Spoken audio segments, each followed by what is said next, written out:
Our protagonist sat there staring into the lush green forest, remembering how a chill camping trip he expected turned into a full-on survival camp. He can't help but wonder if everything's gonna be okay. Right in the middle of all that creepiness, he at least had one solid thing keeping him steady: his craft gear skill. He just couldn't wait to roam deeper into this world and stuff himself on the best food he could find. He slipped back in time, chasing the moment it all began back when he was a 35-year-old corporate drone, hauling himself to Tokyo for a life-changing job, only to get trapped in a brutal cycle where his body broke from relentless office hours. And it ran him ragged with the same grind day after day, leaving zero time for hobbies or even a breath of fun. One day, he headed home like always. And he was half awake, barely holding onto consciousness. He never saw the truck coming until the instant it slammed into him. Then his vision went completely white, yet he still caught a faint sound like a lifeline telling him, "Don't worry, you're okay." Seijiro snapped his head up.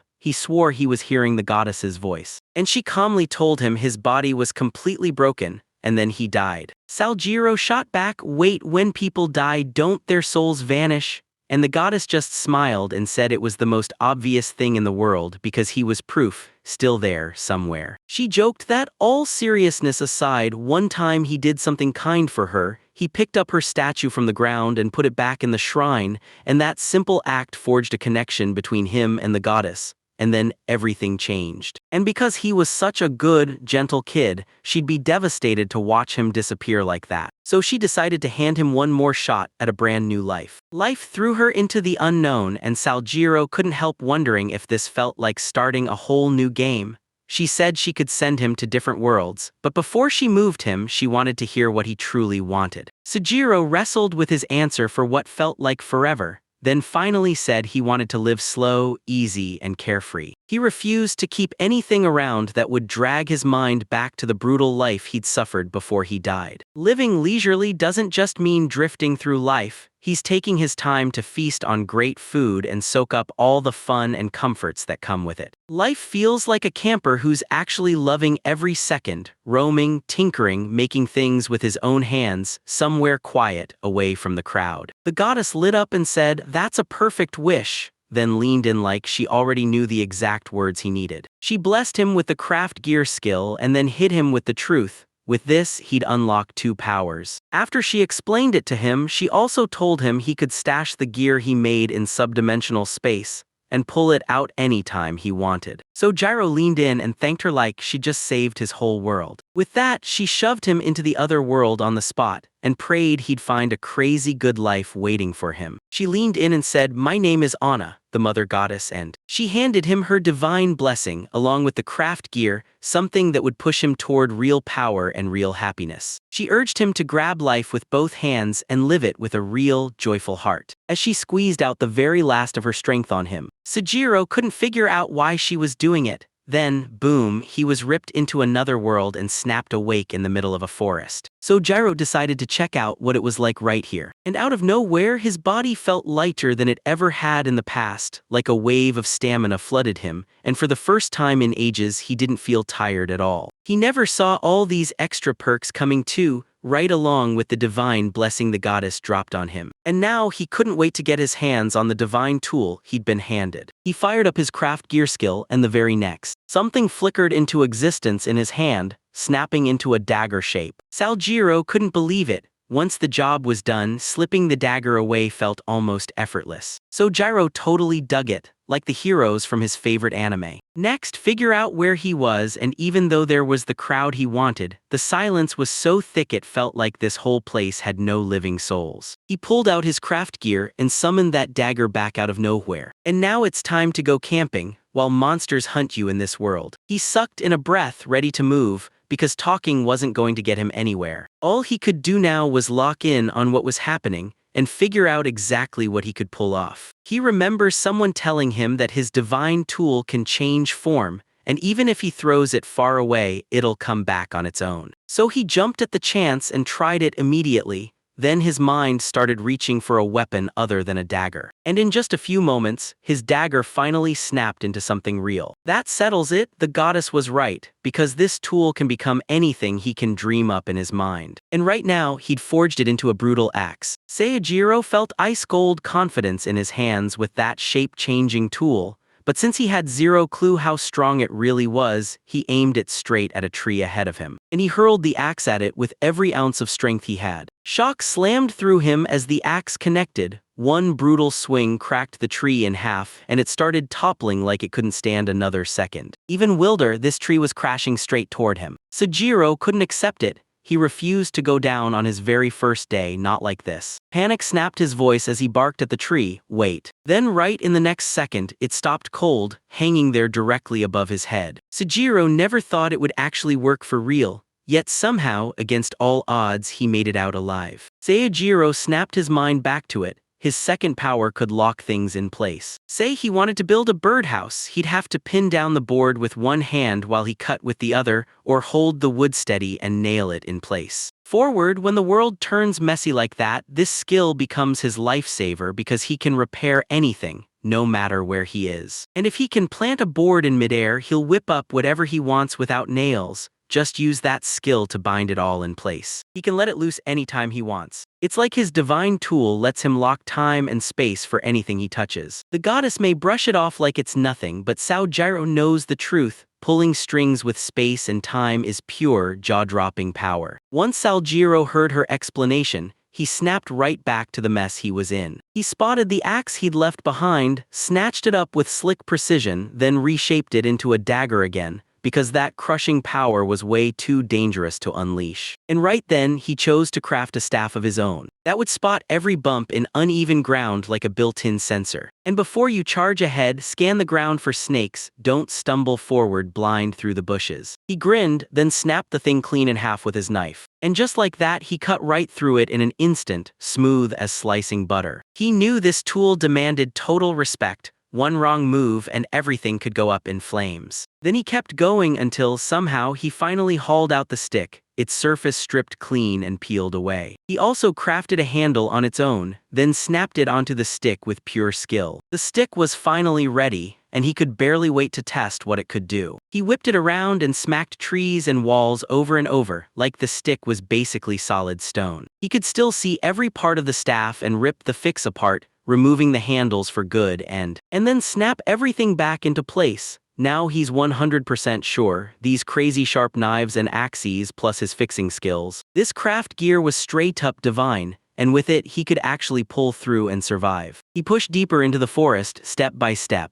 and the very next move was hunting for water, because without it, humans would be dead in just 3 days. And he couldn't afford to lose his way, so he had to hunt down a spot that was impossible to miss. Something he could use as a landmark. He was relieved he wasn't worn out after all that walking, like God's blessing had his back the whole way. Seijiro was soaking up his freedom, but his stomach was not on board, it was growling for food. After a bit of searching, Seijiro couldn't believe his luck. He'd stumbled on a river way too easily. It fixed the water problem for him, but since he isn't thirsty at this exact moment, he won't grab water yet. He'll build a shelter first. And on top of that, he even builds a bed too. He hunted down a perfect flat spot, grabbed the right materials, and tied everything together with pure fixing wizardry. Next, he built the frame and piled on extra branches and leaves on top, shielding it from every drop of rain. Inside, he built a bed out of branches and leaves, trapping his body heat before the cold ground could drain it away for good. With that final push, his shelter was finally finished, and he could breathe again. And now that he finally made it, the power of true craft gear skill hit him all over again. Even without arm strength or a saw, he blasted through the work with razor efficiency.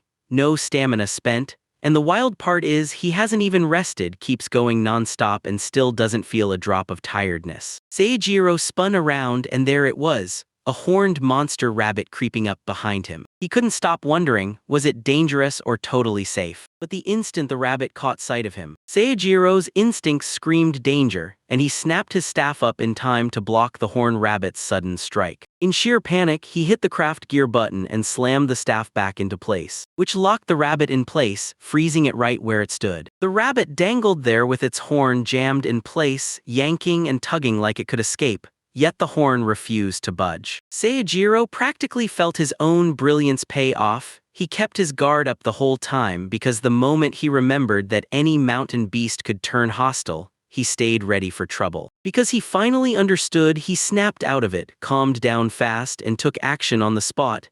And that quick, light body let him track every movement in time. He was grateful to the goddess for the body he'd been given, and just as thankful for the meal he got today. The rabbit broke out in goosebumps as it watched the man pray right there, before he moved in to eat it. Saljiro stared at the rabbit, and it flashed that adorable, heart-melting face like it was begging him for pity. Saljiro knew that trick wouldn't work on him for a second, so he went for the throat anyway, hungry and ruthless, dismantling the rabbit piece by piece with his dagger, locking in on the butchering process as he worked. And thank God there's no poison pouch or any kind of nasty trap waiting in there. The only weird thing was the heart. It didn't match the rabbit's from his old world. He scrubbed the rabbit's hide clean so it wouldn't spoil, and right when he finished, he heard something moving nearby. Sejiro stared over and boom, there was a cute little dog staring back. Because he's a total dog lover, he shouted for the cutest, cuddliest puppy and asked right away if it was lost. He didn't feel a single other presence around, so he figured this dog was completely alone. Suddenly he had a plan, then he tossed some of the meat to the dog. And after it caught the scent, the dog dove into the box and started scarfing down whatever was inside. Seijiro spotted a ribbon tied around the dog's neck, and just like that, he knew it belonged to someone. Then strange noises started crawling out of the forest, and the dog snapped to attention instantly. The dog barked a single time, bolted like a rocket, and never once slowed down while Sejiro scrambled to keep up. He couldn't help but wonder whose pet this even belonged to. He stared in shock as the dog devoured only the heart,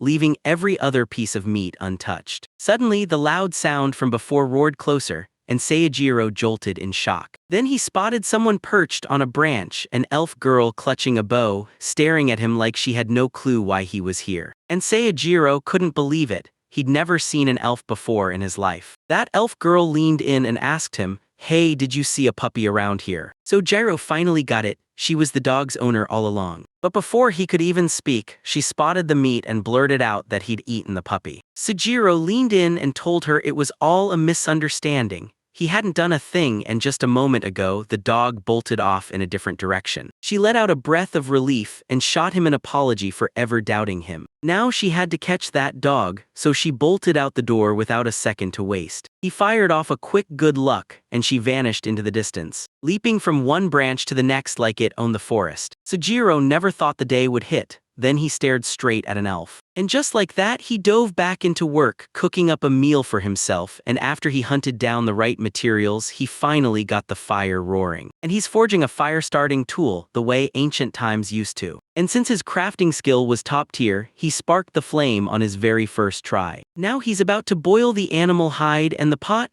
He carved it from tree bark, sliced it into thin strips, stacked the layers on top of each other like armor, and soaked it in water for a while. Then he starts the next step too. He even tore off the tree bark to craft a string, then tied it tight to the fire. He boiled up some water and gulped it down like it was fuel. Then the real work kicked in. He cooked the meat for real, roasting it over smoking charcoal embers on a stone slab, and setting it up wasn't even hard, because that dagger could slice right through stones like they were butter. Fresh off the grill, he slid the last steak onto a wooden platter, bowed his head in prayer, and then dug in. The meat practically melted under the knife. As soon as he took that first bite, just a little chewing was all it took to unleash that mouth-watering flavor, spreading through his whole mouth like a wave. And every bite, right down to the meat's juicy flavor and that perfect tender pull, was so flawless it crushed anything he'd ever tasted in his old world.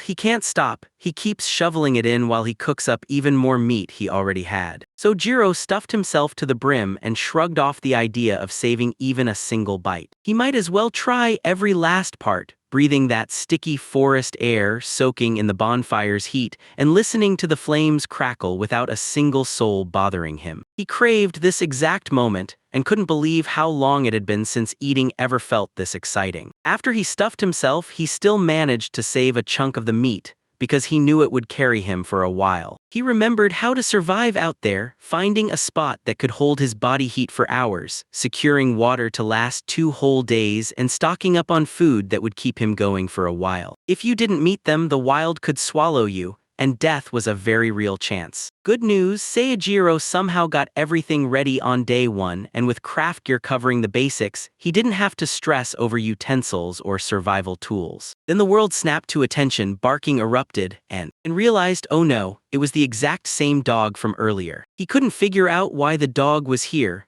because that meant the elf girl still hadn't tracked him down. Honestly, the dog was so unbelievably cute that he couldn't help but want to spoil it with all his love. And it looks like the dogs latched onto him somehow. He slowly stretched his hand toward the dog, then the dog sniffed him once and locked that scent in its memory. Then he leaned in and asked the dog if it wanted another helping of meat. As it chewed away, Seijiro jumped in and helped the dog track down its owner. For now, he finally crashed into sleep with that cute dog curled up on his chest, like the perfect little cuddle. Next morning, Seijiro jolted awake and started running through everything he had to do on his second day in this world, tracking down the dog's owner right here. On the way here, he slashed the trees with his dagger, carving a trail so he'd never lose his way. Now that he finally thinks it through, that elf girl was all by herself, so he can't stop wondering if there are other elves out there. Soon that dog's sharp ears caught faint sounds on the wind. Then he leapt off Seijiro's shoulder and started snapping at nothing, barking like he'd lost his mind.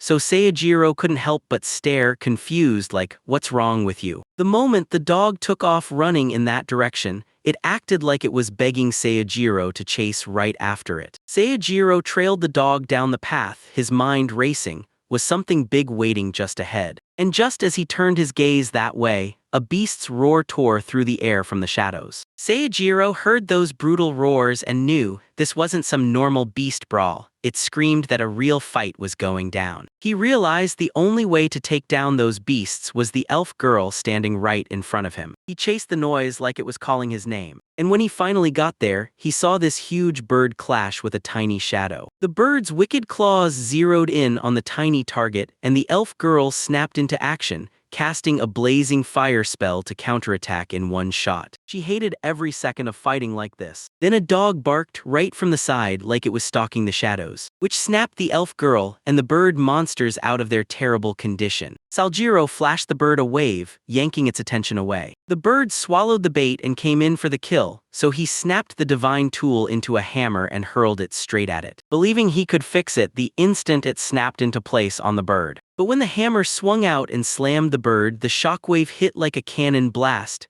sending the bird rocket flying to the back. Seijiro scrambled to lock it in place, but the moment he reached for the skill, the bird was already dead, and the hammer stayed frozen, hovering in midair. He got another brutal reminder that this tool was pure danger, and now he'd have to learn its power the hard way. An elf girl greeted him with wide eyes, stunned to find out he'd taken down a storm griffin in one single hit. Saljiro said, "It's been a whole day since we met," and then the dog trotted straight up to her. She shot a wave back at him and he couldn't stop thinking, what in the world was a human doing out here in these forests, or had a war god just dropped into the wilderness? As she talked, all Seijiro could focus on was her skin, barely covered by a thin towel, while she insisted Griffin attacked her right there while she was bathing. Seijiro shot out an apology for barging in, then swore he was just a regular human. But she's not buying it. No normal human could pull off something like that. Seijiro said it's way too much for a person like her. But before anything else, he asked her to pull his jacket over herself. She thanked him for the thoughtfulness, and she could feel that nervous flutter creeping in about how she looked. The elf told him, "I've got no weapons, I'm bathing,"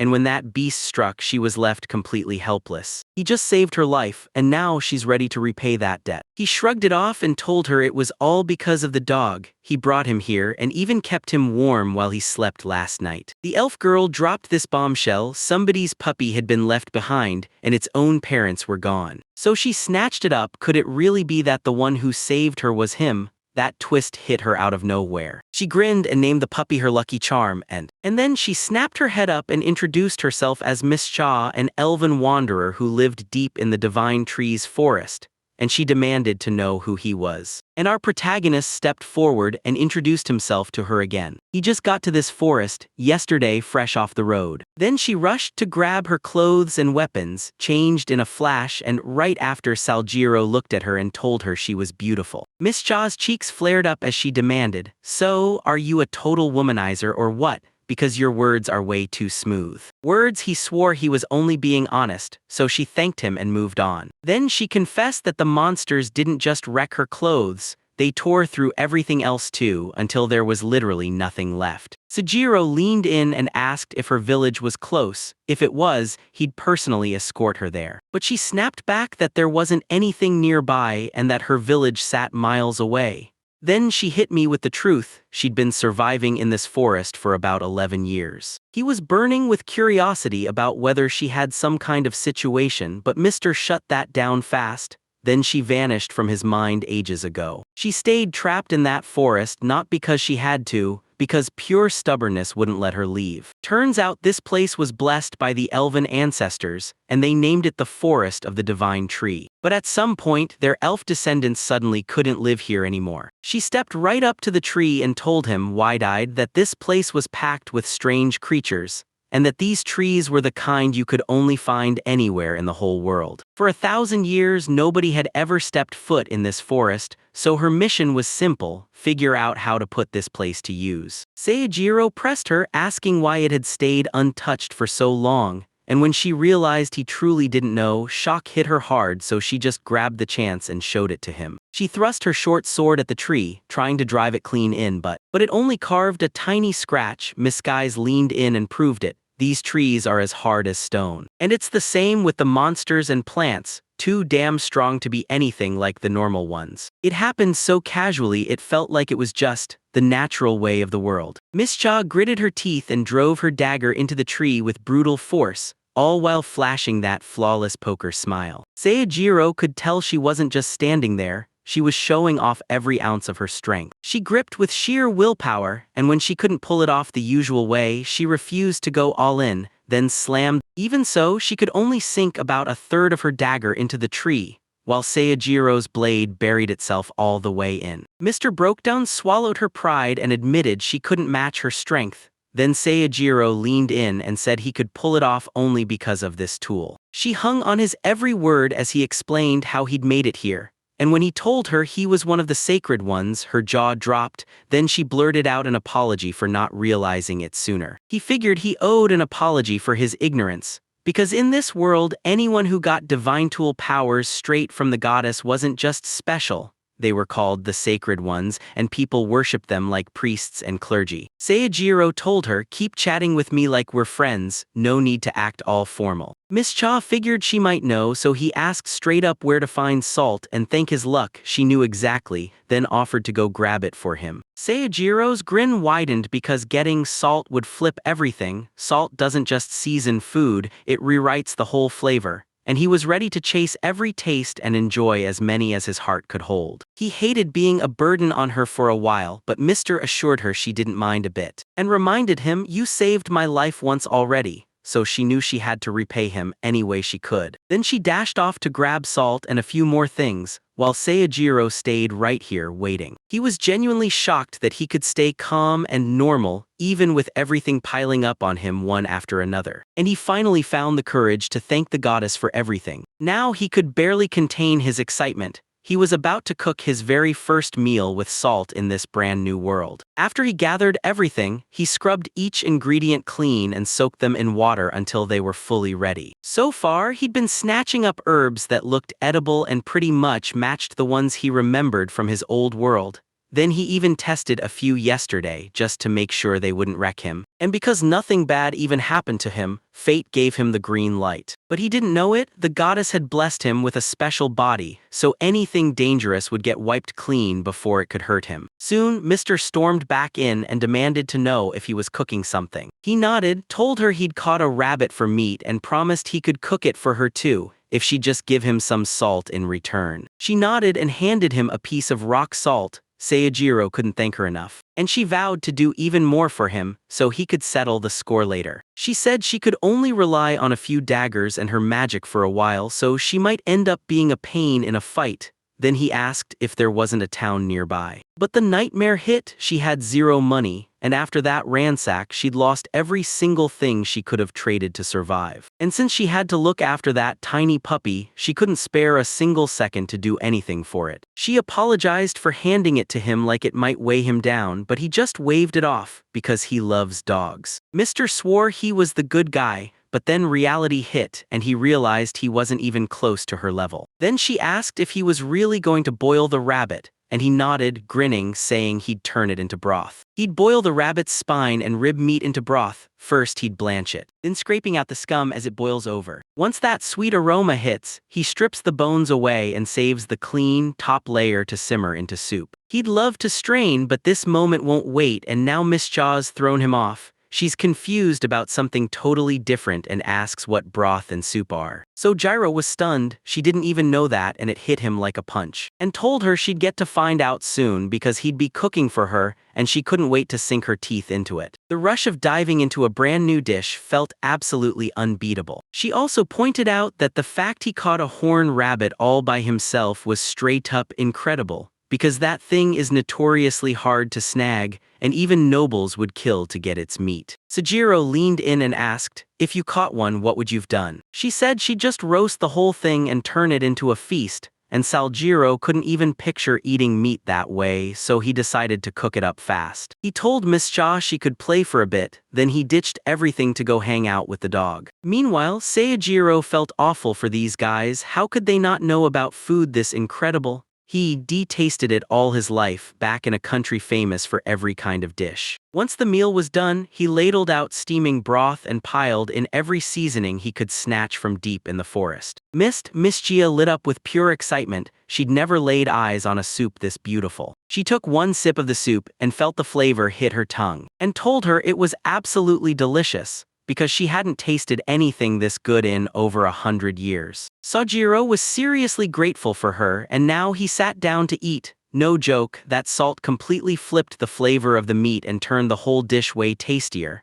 Back in Japan, this would have kicked off a full-on gourmet frenzy. As he dug into his meal, Mr. flashed a grin and said, looks like we've hit our lucky day. This is a proper, delicious feast. He stared at her cheerful, real smile, like it was shining straight through him. And just like that, he felt 10 times better, then admitted it had to be one of those lucky days. She tells Eijiro, name this little puppy for me. No one gave it a name yet. Seijiro can't stop wondering why she bothered asking him that, while Miss Cha just shrugs and believes that getting a sacred one to name the puppy makes his name feel way more powerful. So right then, he decided the puppy had to be named Mac. Back in Japan, that was the famous horse's name everyone knew. And it's got wild lore too. Marta Tashimasa supposedly conned his own uncle into a cold bath and then stole his horse, Mac. Seijiro couldn't admit he'd gotten the idea from the day Miss Cha was attacked in the bath, so he just told her it was the name of a famous horse. She and Mac couldn't stop grinning about the name they picked. Then he leaned in and asked her if Storm Griffin had anything worth stealing. Meat, maybe, and Mr. told him, sure, you can eat it, but everybody knows it smells absolutely awful. And those claws plus that magic stone could be exactly what we need. So Jiro leaned in and grilled her, what's a magic stone?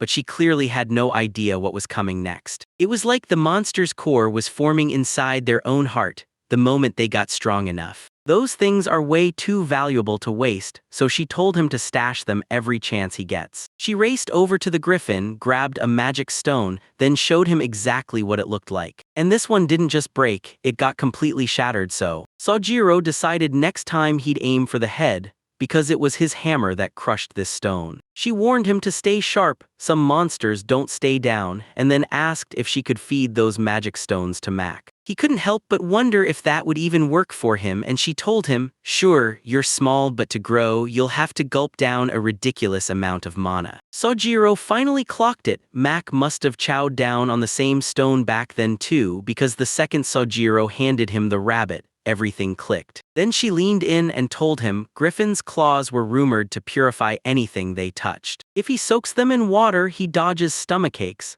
then washes his hands with it and they heal way faster, and if he even pierces raw meat with it, that stuff stays preserved for weeks. So Jiro leaned in and asked if he could grab half of. She shrugged off the claws, didn't care if he kept them, but he warned her they were only for safety, because if one of them ever lost theirs, they'd still be able to cover the other later. She thought it was a solid plan, and while she was thinking straight, Seijiro clocked that Mac didn't look like he planned to share Griffin's meat at all. Then Miss Cha blurted that they had to set up a new base ASAP. If he's cool with it, she wants to put it right near his place and build it there. Since Mac was stuck to his side too, she couldn't help but chase him into seeing her all the time. Seijiro figured there wasn't a single legit reason to say no. But splitting up with Mac still stung, because Miss Cha had been a massive help. And she even wished he'd finally find peace of mind when she was there. Because he was a human from another world, and half the stuff around here would have hit him like a total shock. If she stayed by his side, he'd finally have someone he could lean on and trust to walk him through everything. She swore she'd stay right by his side and back him up no matter what. The moment he heard her confident words, his fears melted away and he nodded, agreeing without a doubt. It'd be amazing if she finally started backing him up from here on out. She remembered the moment he froze in shock when he saw her, so Jiro nodded. It was his very first time seeing an elf with his own eyes. Miss Cha insisted he'd been just as shocked. Out here, running into a human is a massive, once-in-a-lifetime deal. Right here, she figured they had to be the same. They burst into laughter together and Saljiro couldn't help wondering, how long had it been since he'd laughed this hard, out loud like a kid? She instantly saw this whole situation as way better than being stuck alone. And there it was, Saljiro was hit with the truth again. This time he really was reborn and he'd even managed to earn a real friend. Everything hits him at once so hard he still hasn't caught up, and he just prays this perfect moment of happiness could freeze in place for a second. Because of what was coming next, he hesitated, terror coiled in his chest, convinced something would blow up and these rare, sweet moments wouldn't last, just like his old life. Life might have been on the line, but he didn't want to lose her, so he begged her to stay close, right beside him. He wanted to take these changes one step at a time, live every moment to the fullest. She agreed, no second thoughts at all. And Mac was right there too, turning every one of their happy moments up to 11. Later he pieced everything back together. How Mish's base got smashed by monsters, and he refused to crawl back to that shelter he built,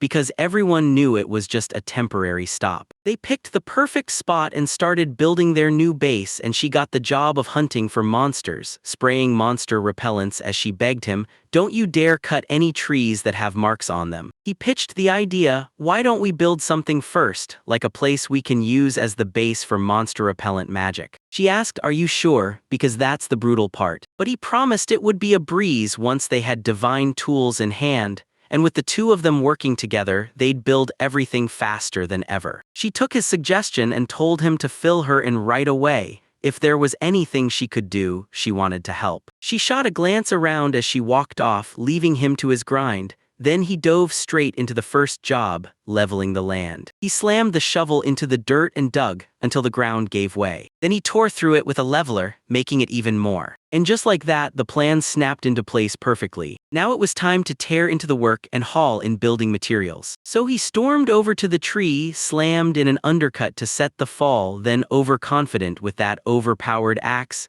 he misjudged it and hacked straight through the whole thing from the pivot's top point, which sent the tree crashing right toward him. He shut it down with pure fixing skill, then kept right on going, grabbing even more wood as he kept practicing. When Miss Cha finally came back, she froze. He had already finished the logs like it was nothing, and she couldn't help wondering if he'd used some kind of magic. He told her she was the only magic user on their side, but Miss Cha still couldn't believe that even with magic, she could pull off something that fast. Her nerves were screaming. She kept asking herself if she could actually be useful, or if she'd just stand there helpless. He asked her to help haul the logs to the campsite right then. Then Sojiro and Miss Cha hauled the logs side by side and shoved every last one right into the exact spot where their house was going to rise. She asked, "What's next?" And he shot back, "First we build the entrance, then we throw up the sides using split logs." As he tossed logs into the air and slammed them into place as makeshift stairs, she blinked, then burst out laughing at how weird and funny it looked. Seijiro couldn't stop laughing either, because it felt like some game glitch had slipped into real life. Then he raised the house's roof by stacking logs and snapping bark sheets over them, and he threw in extra materials to brace it, finishing the whole build. He hadn't figured out the lighting yet, so yeah, everything was plunged into darkness in here. Mr. stepped in with light magic and handed him the power. Then he couldn't stop wishing he could do the same. Mr. told her she could barely feel any magic coming off him, like he might not be able to use magic at all. After hearing that, Seijiro dropped his gaze and she quickly leaned in to reassure him. Divine tools were more than enough to get the job done. Next, I ripped a hole straight through the house. They piled stone and packed the soil until a blazing fireplace stood right where they wanted it, so they could cozy up by the fire, warm their bones, and cook up something good without ever stepping outside. After that, he dug a ditch around the house to sling the rainwater elsewhere, and for now, he figured it would hold. Mac showed up to hang out, spotted him, and instantly decided, all right, I'm taking a breather, then headed off to wash up for now. After washing up, he kicked back by the river and let his feet dangle in the icy water, savoring every cold splash. Mr. shouted him over and told him, I found some great soil we can use for building more. And because they were building 2 houses, they had to sprint and get everything moved fast. Right before anything else, she hit pause, then dropped down beside Saljiro for a quick breather. Seijiro couldn't tear his eyes away from her beautiful legs. While she splashed around with the water, she looked at him and promised, I'll do everything I can to help you. But he swears her magical light was the ultimate lifesaver.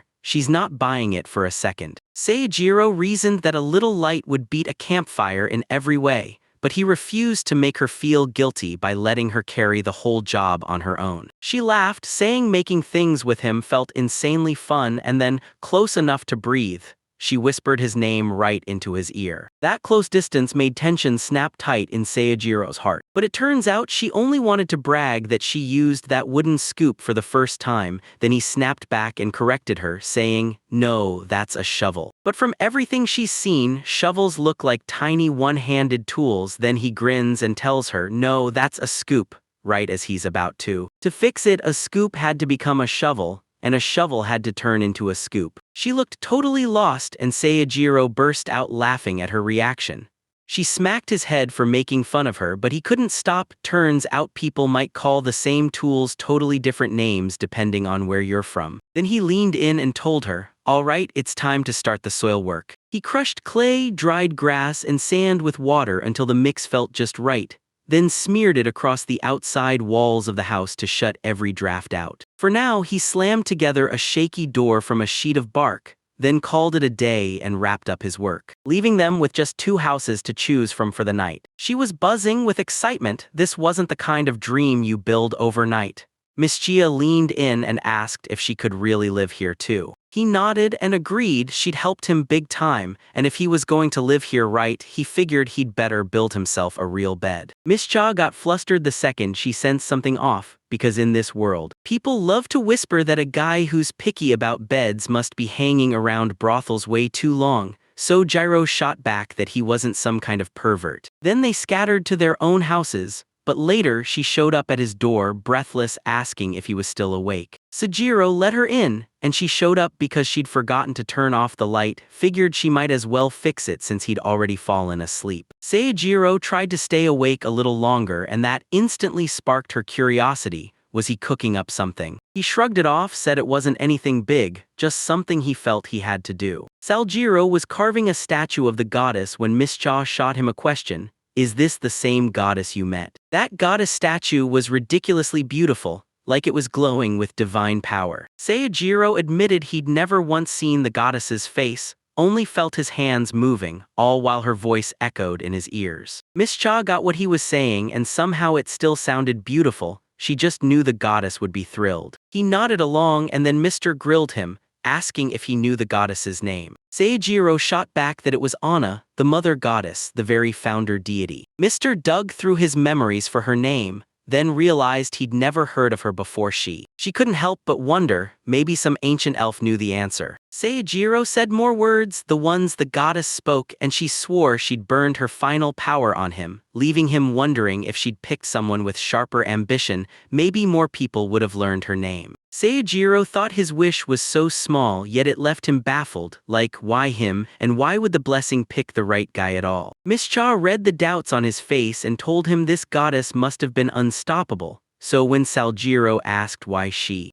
said the goddess picked him for his kindness, not for ambition or fame. And she'd always been the type to make that kind of choice, no matter what. Even as her light was about to vanish, she still refused to betray her beliefs. Seijiro leaned into his own plan now, while Miss Cha stared at what the goddess had done and realized this was power with a gentle heart. A goddess who was truly strong. So Jiro leaned back in, stared at the statue in front of him again. And remember, the goddess wished for his life to be drenched in blessings, so if he starts spiraling into overthinking, he might be stealing the very future she wanted for him. Miss Cha's convinced the goddess would totally dig someone like him, so yeah, she definitely has impeccable taste. He couldn't help wondering if it was really true, and he muttered, "All right, Mr. Agreed." After that, he slammed the status in, then set it up on a high, elevated spot. Then he shot a quick prayer to the goddess and Mr. basically said, "I'm crazy good at this," thanking her for keeping him company. Then she dimmed the light as he finally slipped into sleep. After he set it to fade, he prayed one more time and left, saying good night to Seijiro and thanking him from the bottom of my heart for building this house. He begged for her return, and then, right after, he bowed his head to thank her for helping him. Seijiro always dreamed of sinking his teeth into mouth-watering food in a place where every bite would hit like pure joy. And just like that, the goddess blessed him, and he finally made it happen. He practically worshipped that goddess for saving him. And right after tomorrow hit, he vowed to slow down, kick back, and pour all his energy into leveling up the campsite. The very next morning, he woke up to his first gut punch surprise of the day. When Miss Cha tossed out "want to bathe together," it left him blushing hard, shy, flustered, and totally thrown off. Flustered just a little while ago when he woke up that morning. So Jiro didn't think the sleep hit deep. Maybe he wasn't worn out enough. Max started cuddling him to pry him out of bed, and he bolted straight to the washroom to splash his face. Mr. swore he was a morning person, but when he answered, he admitted it was just Mac who yanked him awake. And he couldn't stop staring at how crystal clear the water storage was, all thanks to Griffin's claw and its purifying bite. He couldn't wait to soak his body in that water. And when Ms. Heard caught him, she leaned in and asked if he wanted to bathe together. He couldn't believe the wild, over-the-top offer that suddenly landed in his lap, and demanded to know if she was joking. She leaned in and asked if he was the kind of guy who boiled water once a week for his bath. Then he smirked and said, "Nah, I'm an everyday kinda person." So she figured, fine, then we'll bathe together. Apparently, bathing together meant one of them stayed on monster watch while the other slipped into the bath. She pulled him in because she trusted him, and that trust lit up his whole heart. And yeah, honestly, it makes total sense to be worried about safety. Then she marched into the river with a towel in hand, going straight in as the water swallowed her up. Seijiro was grateful as hell for his perfect eyesight after reincarnating. Once she finished her bath, she grabbed a fresh towel, slipped into her clothes and handed it to him for his turn while she wrestled the laundry, he froze when she handed him the exact towel off her own hands. And when he stared, she just shrugged, saying they only had one, so she passed it to him. But the moment he realizes this towel wiped that beautiful body, bold thoughts hit him hard, and he can't shut them down. Then he caught her using wind magic to dry off, and wow, talk about perfect timing. She even teased that he still looks stunned by any kind of magic. And somehow, with that same wind magic, she could blast the clothes dry instantly. He shrugged it off, grabbed his chance, and decided to go bathe right now. After plunging into the river, he realized he could use his own shirt as a wipe later, then let Miss Cha dry it for him. He was feeling amazing in that cold water, and the bath was over before he even realized it. After the safe bath, Seijiro fired up the stove and cooked breakfast for all of them. She leaned in and asked what he was planning to do today. And he shot back that he'd been thinking about turning this place into something livable, building furniture for the house and heading out to hunt. Miss Cha snatched up the hunting assignment and decided while she's at it to train Mac too. She caught him busy with something, and Seijiro shot back that he was starting with tables and chairs first. And even at that height, Mac couldn't pull a single move. And just like that, he set to work and built a table from scratch. But before any of that, he would build another table first, straight up a cross stand type setup. He pictured the finished look in his head, then he started carving the legs and feet first. Then he slotted it into the cross sections and at last snapped on the flat surface, finishing the cross stand for good. He figured that if he tore apart the cross stand, it would finally stop being a storage nightmare. Next, he had to build a table and chairs, then hunt down cushions, shelves, and a bunch more, all while wishing he had a pen and paper to jot every detail down. Seijiro kicked things off by starting to make chairs. With laser focus, everything clicked into place, fast, smooth, effortless, and in no time the dining set was done, so now they could finally sit down and eat like civilized people. Right then, Mr. showed up and demanded he come see something straight up incredible. She cradled a silky moth in her hands, and Seijiro's jaw dropped at the sheer size of the giant creature. She told him, straight up, that this rude reaction came from seeing a spirit beast that trekked all the way just for him. Seijiro had zero clue what they were, so Miss Cha broke it down. Spirit beasts weren't like ordinary creatures, they were rare beasts, and she explained it just enough for Seijiro to get it. She said it just swooped in out of nowhere, fluttered down onto Seijiro's house, and the way it acted so friendly told her this little visitor was begging to move in. Seijiro demanded to know if they could talk to it. She shook her head and said they couldn't hold a real conversation, but as a high elf she could still somehow read what it wanted. A spirit moth burst through the air and dropped onto the table like it owned the place. Then it fired off like a signal, grabbing Saljiro's attention. And it kicked off by flinging a spell-like force that felt straight out of magic. Threads started sprouting from it, and the moth wove them together, spinning them into a full-on fabric. It shoved the fabric right into our protagonist's hands, and he realized that spirit moth was choosing to stay here on purpose, showing off its helpful skill by making clothes. So Gyro couldn't have asked for anything better, because they seriously needed clothes. And boom, when the spirit beast stepped in, the whole mess got solved fast. He couldn't stop thanking them because the spirit moth had joined their side. Then the moth reacted like, "Nice to meet you," as if it could read the moment. Mr. and Saljiro loved how soft that moth's skin felt, and when he finally found another companion, joy hit him like a spark. But Mac didn't look even a little pleased. So as soon as it was released, Saljiro snapped at him to roll with it. He even soothed Mac with gentle pets, keeping his eyes on him the whole time. Then Mr. recommended Saljiro, pointing him to name the spirit beast. He wrestled with the idea for a moment, then chose a name that stuck, Musubai, which used to be the name of Japan's goddess of weaving. So when he finally met Musubai, he couldn't help but beam because Musubai looked just as thrilled to see him. Now he finally had the cloth in his hands, and with it, he started crafting way more things than before. At that moment, Seijiro had no idea he'd just slammed into the worst mistake of his life. All day, he kept replaying everything that had changed since morning. First, they gained a brand new companion, and then they finally got to eat in peace. Everything was clicking perfectly until it hit him like a punch. He suddenly stood up and blared out, demanding whatever he needed right then. Mr. leaned in and demanded to know what the heck happened to him. He swore he'd finally remembered something huge, the exact thing he had to make or everything would fall apart. He practically bolted over to his craft, shut up for good, and even refused help from anyone. Miss Cha was burning with curiosity, desperate to figure out what he was about to make and why it mattered so much. As Saojiro realized he'd forgotten something, this critical humiliation hit hard.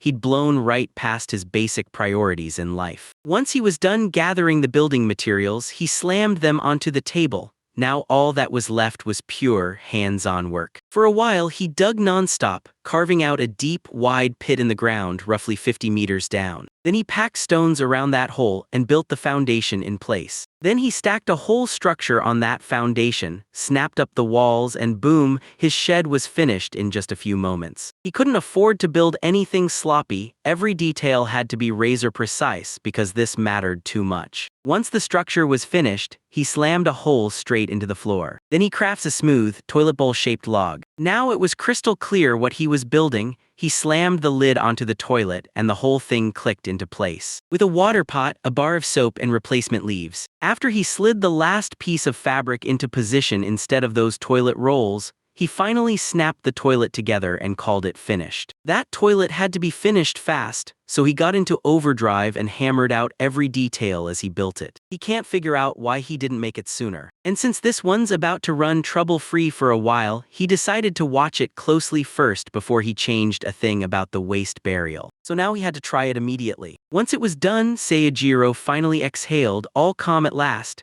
Then later he sat Miss Cha down and spilled the whole story. She leaned in with wild curiosity, eyeing the toilet and the door, and then stared at the careful, meticulous work inside. After she tried it, her eyes widened. Somehow he pulled it off in record time. And just like that, the toilet problem was gone, plus he built one for Mac too. The very next day, something truly bizarre happened when, while he was grinding on his work like always, he suddenly noticed Musubai rolling in with a new person in tow. A mole-like monster burst out of the shadows, like it crawled straight out of a nightmare. And the second Seijiro clocked that armored body and those sharp claws, he swore the monster had to be an armadillo. Only it kept talking at him in some way he couldn't read. Miss Cha showed up and froze when she spotted yet another legendary creature. She just assumed this was becoming normal whenever she was around Seijiro, and she taught him that she was a spirit beast too. She told me about a spirit beast named Riddles, and how it churns out the richest soil you could ever dream of. This spirit beast didn't just fight,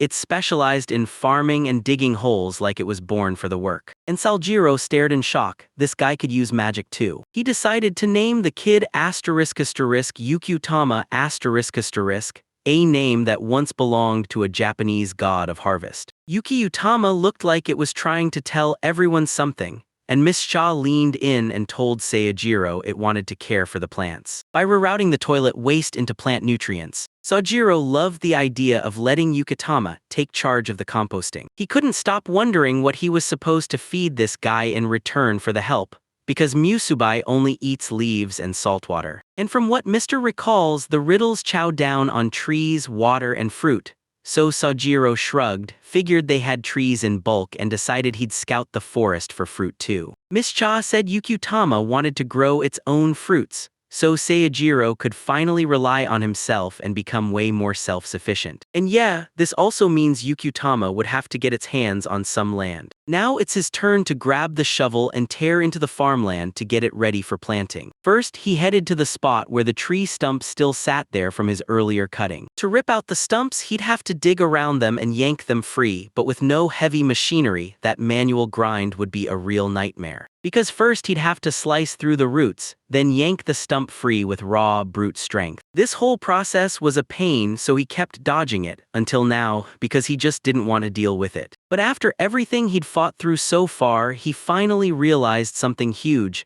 Maybe with craft gear, he could actually take control of this. He first wrecked everything with the overpowered shovel, then turned that divine weapon into a chain block. He figured he wouldn't have to mess with setting up any stands or tripods, because he could just adjust it midair, then drive the hook straight into the stump without needing a single extra thing. Once it was set, he tugged the chain just a little, and the stump popped up like it weighed nothing. It hit him like a shock. Turns out, it was way easier than he ever thought. Even with divine powers, he guessed he'd barely tapped the real strength, because every job got handled so smoothly, like he hadn't seen the full force of what he could do. He kept grinding at it nonstop, ripping those stumps out again and again until they were gone. And just a few hours later, he hauled every stump out and smoothed the ground flat, then told Yukutama, "It's ready, this land is set to become a garden." And the little guy dove straight into work without wasting a second. Seijiro figured he'd lay low on something else until then, and after finishing a few crafts, he finally called it, popped a break, and let himself relax. He couldn't stop wondering how Yukutama was doing, so he rushed over to check for himself. He headed to the field and found it already finished, like the whole job had been wrapped up while he was away. But it looked like Uktama wasn't anywhere on the field at all right then. He caught him munching on wood at the side, taking his own break too. Seijiro leaned in and told the little guy, "If you need anything, just say the word anytime you want." Things are moving at lightning speed right now, and Seijiro is flying through his progress,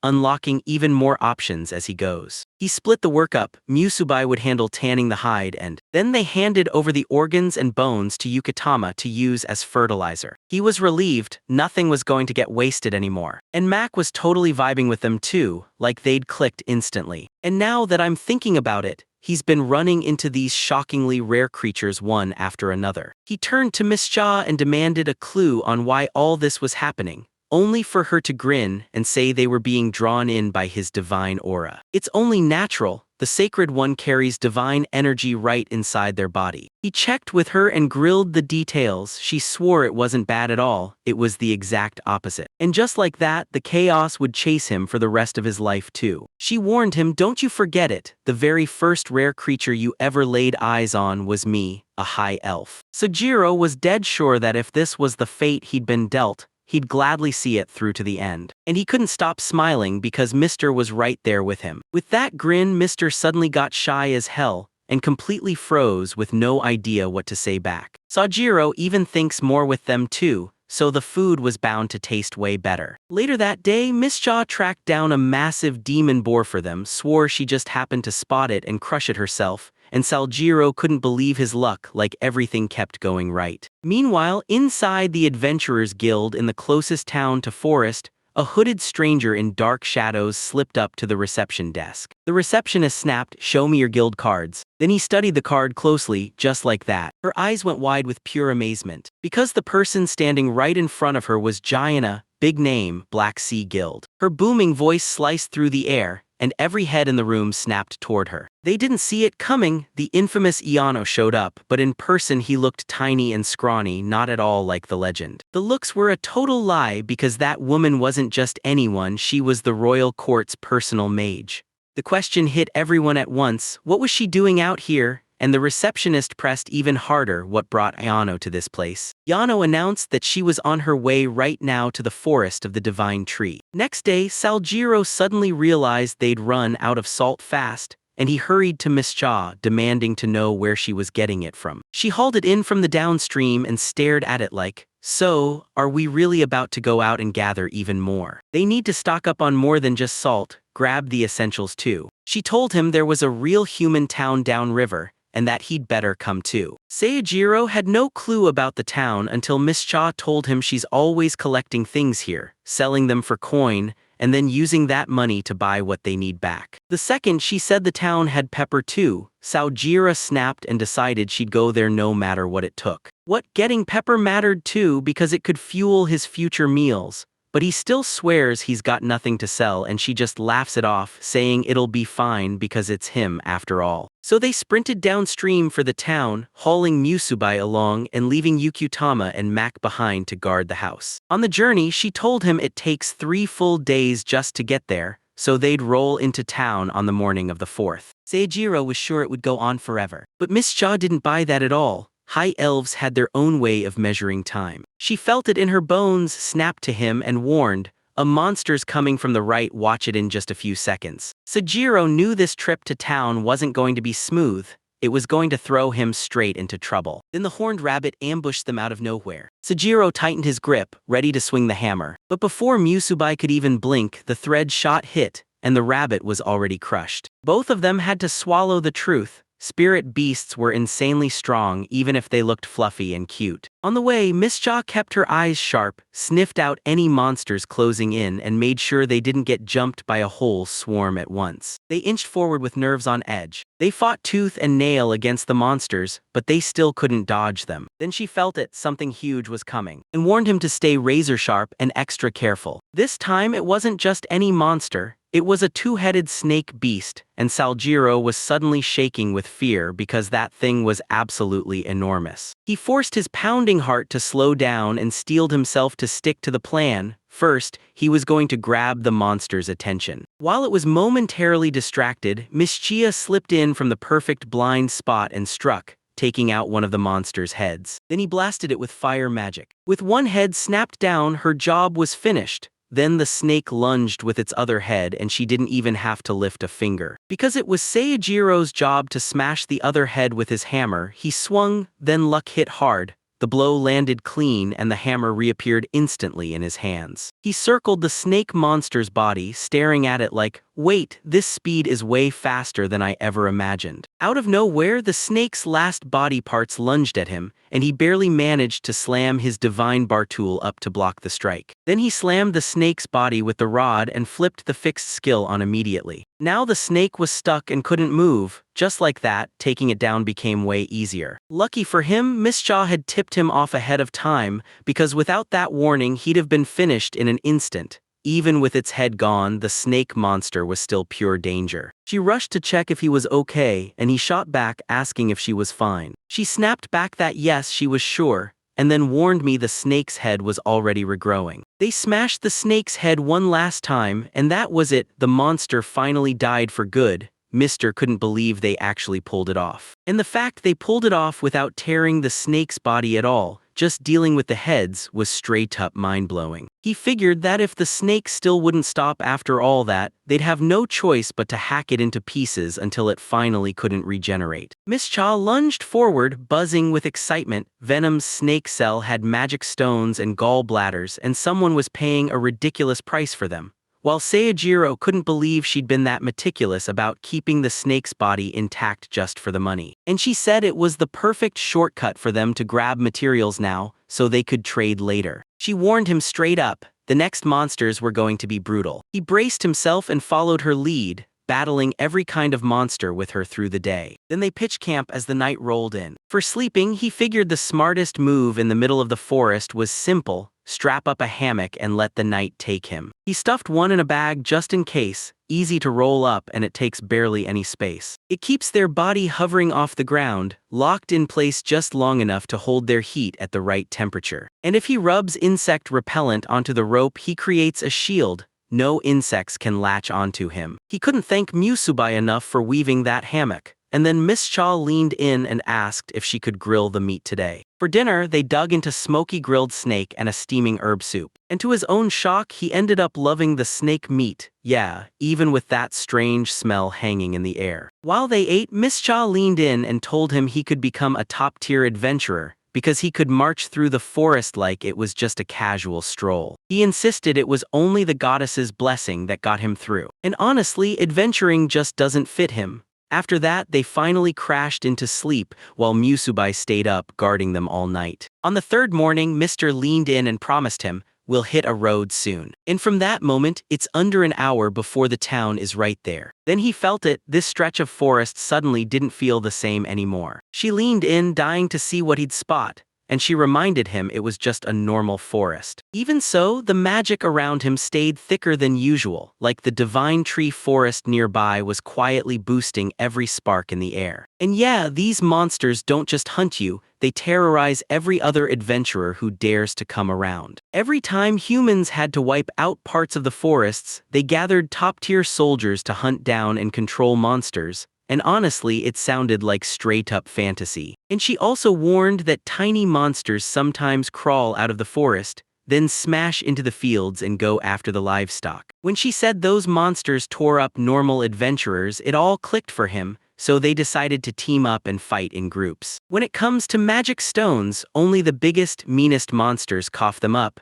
And even then, the whole operation barely turns a profit because you're paying for a small army just to pull off one subjugation. Seijiro couldn't help feeling bad for them, but it also left him weirdly shaken, like something about himself didn't quite fit. They kept pushing forward until at last they hit the road. Then she pointed ahead and said, "Look. From up here you could already see the human town below, brown walls." As soon as they hit the town gates, Mr. strolled up like he owned the place, greeted the guards with a casual nod and flashed a friendly wave. The guards snapped to attention when they saw her. Yeah, it was the elf lady, and they couldn't believe she hadn't been back in ages. And this was the first time she ever dragged a human into her world. She basically shrugged like, Things just happened, and somehow they ended up together. The guard clocks that checking whether this guy belongs to her is pointless. But once the job started, he hauled himself to Seijiro, demanded the tool, and Miss Chia picked up the tab. They slipped through the entrance, and Saljiro caught the guard flashing a smug smirk right at him,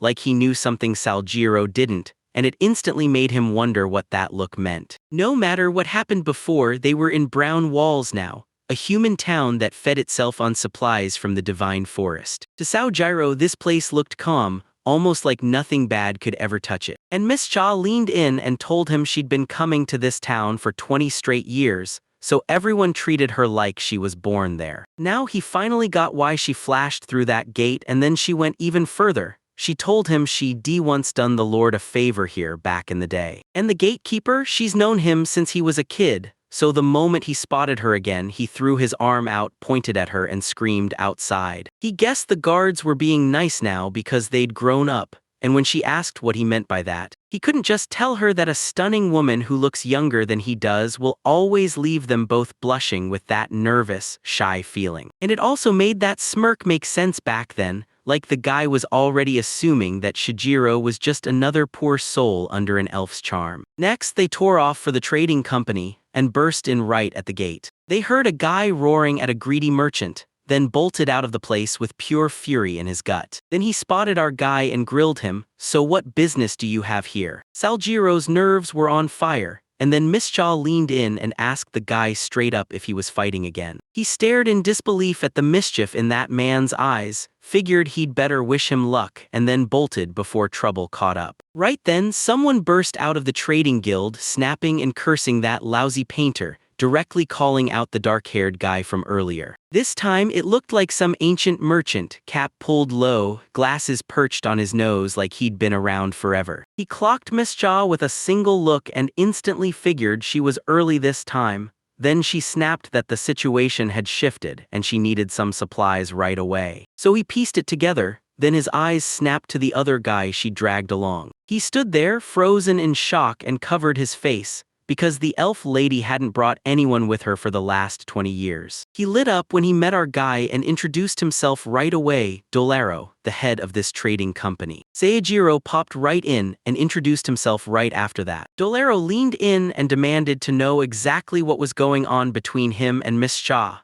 then dangled a sweet discount if he'd finally tell the truth. Mr. barked for Dolaro to yank himself back from Seijiro. Dolaro waved them inside and told them to grab a seat before they started talking business. She spilled everything they brought this time right in front of him, showing him the goods and everything they'd secured. And thanks to Miss Cha, the whole deal slid through without a hitch. And Seijiro didn't just grab ingredients, he stacked the cooking tools and piled on seasonings too, saffron, pepper, garlic, and more. Then the black-haired guy from earlier slid up to him and asked, "So, you finished shopping?" And Sojiro instantly remembered it was the painter from before. Earlier, the guy popped up and introduced himself as Sedek. Then he grilled him about how the deal went, and Sojiro shot back that it all went smoothly, no problems at all. Sedek couldn't help but wonder, does Saljiro really live out in the Divine Tree Forest? Saljiro shot him a worried look and asked if something was wrong because he had no idea whether he was even allowed to stay there.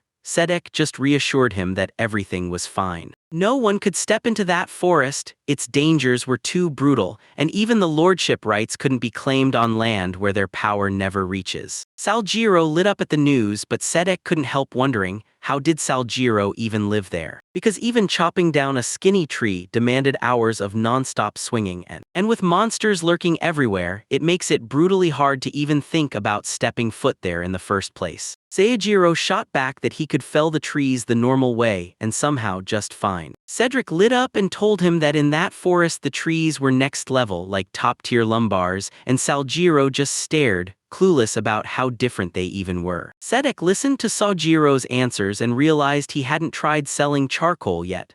So when Sojiro said he'd only been trading magic stones and monster materials, Sedek perked up fast, and that's when he figured Sojiro had to be a legit, hard-hitting adventurer. Even though he warned him to be careful because the most dangerous mage in the whole country just barreled into town. Even the guild's been in a total uproar lately, because most people who pass through here only come for the Divine Tree Forest, and this is the first time someone like that big-name mage has ever shown up. He told Seijiro if trouble finds you, run straight to the Adventurers Guild for help. And then, last of all, he couldn't stop himself from wondering what in the world Seijiro planned to do out there in the forest. Seijiro stood his ground and said, "I don't want anything special, I just want to gorge on tasty food and kick back out there enjoying the peace." Sedek loved that answer, and right as Miss Cha slammed the negotiations shut, she came back. Sedek vanished into thin air, and Saljiro spun around frantic trying to spot him. Miss Cha demanded answers, and he said he'd only just met a truly kind person, nothing more. Meanwhile, inside the trading guild, Dolero sat there with a grim face, muttering that the elf lady was slipping away from reality fast. And now she hauled in a man like that, right by her side. Sedek barged into his room and immediately asked Dolero if he wanted advice,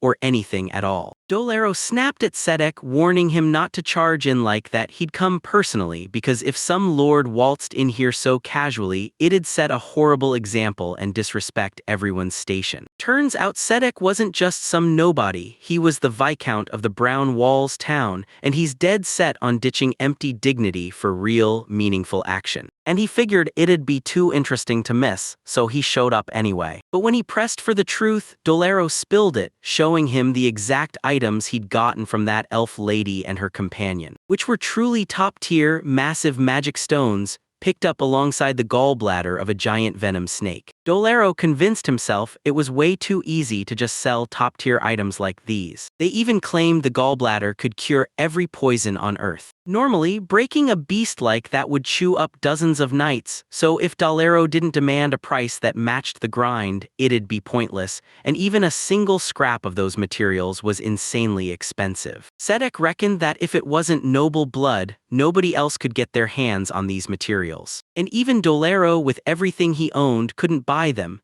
He'd have to sell his entire warehouse first. Dolero snapped at him for not taking it seriously, saying that for now he'd already given them everything they needed.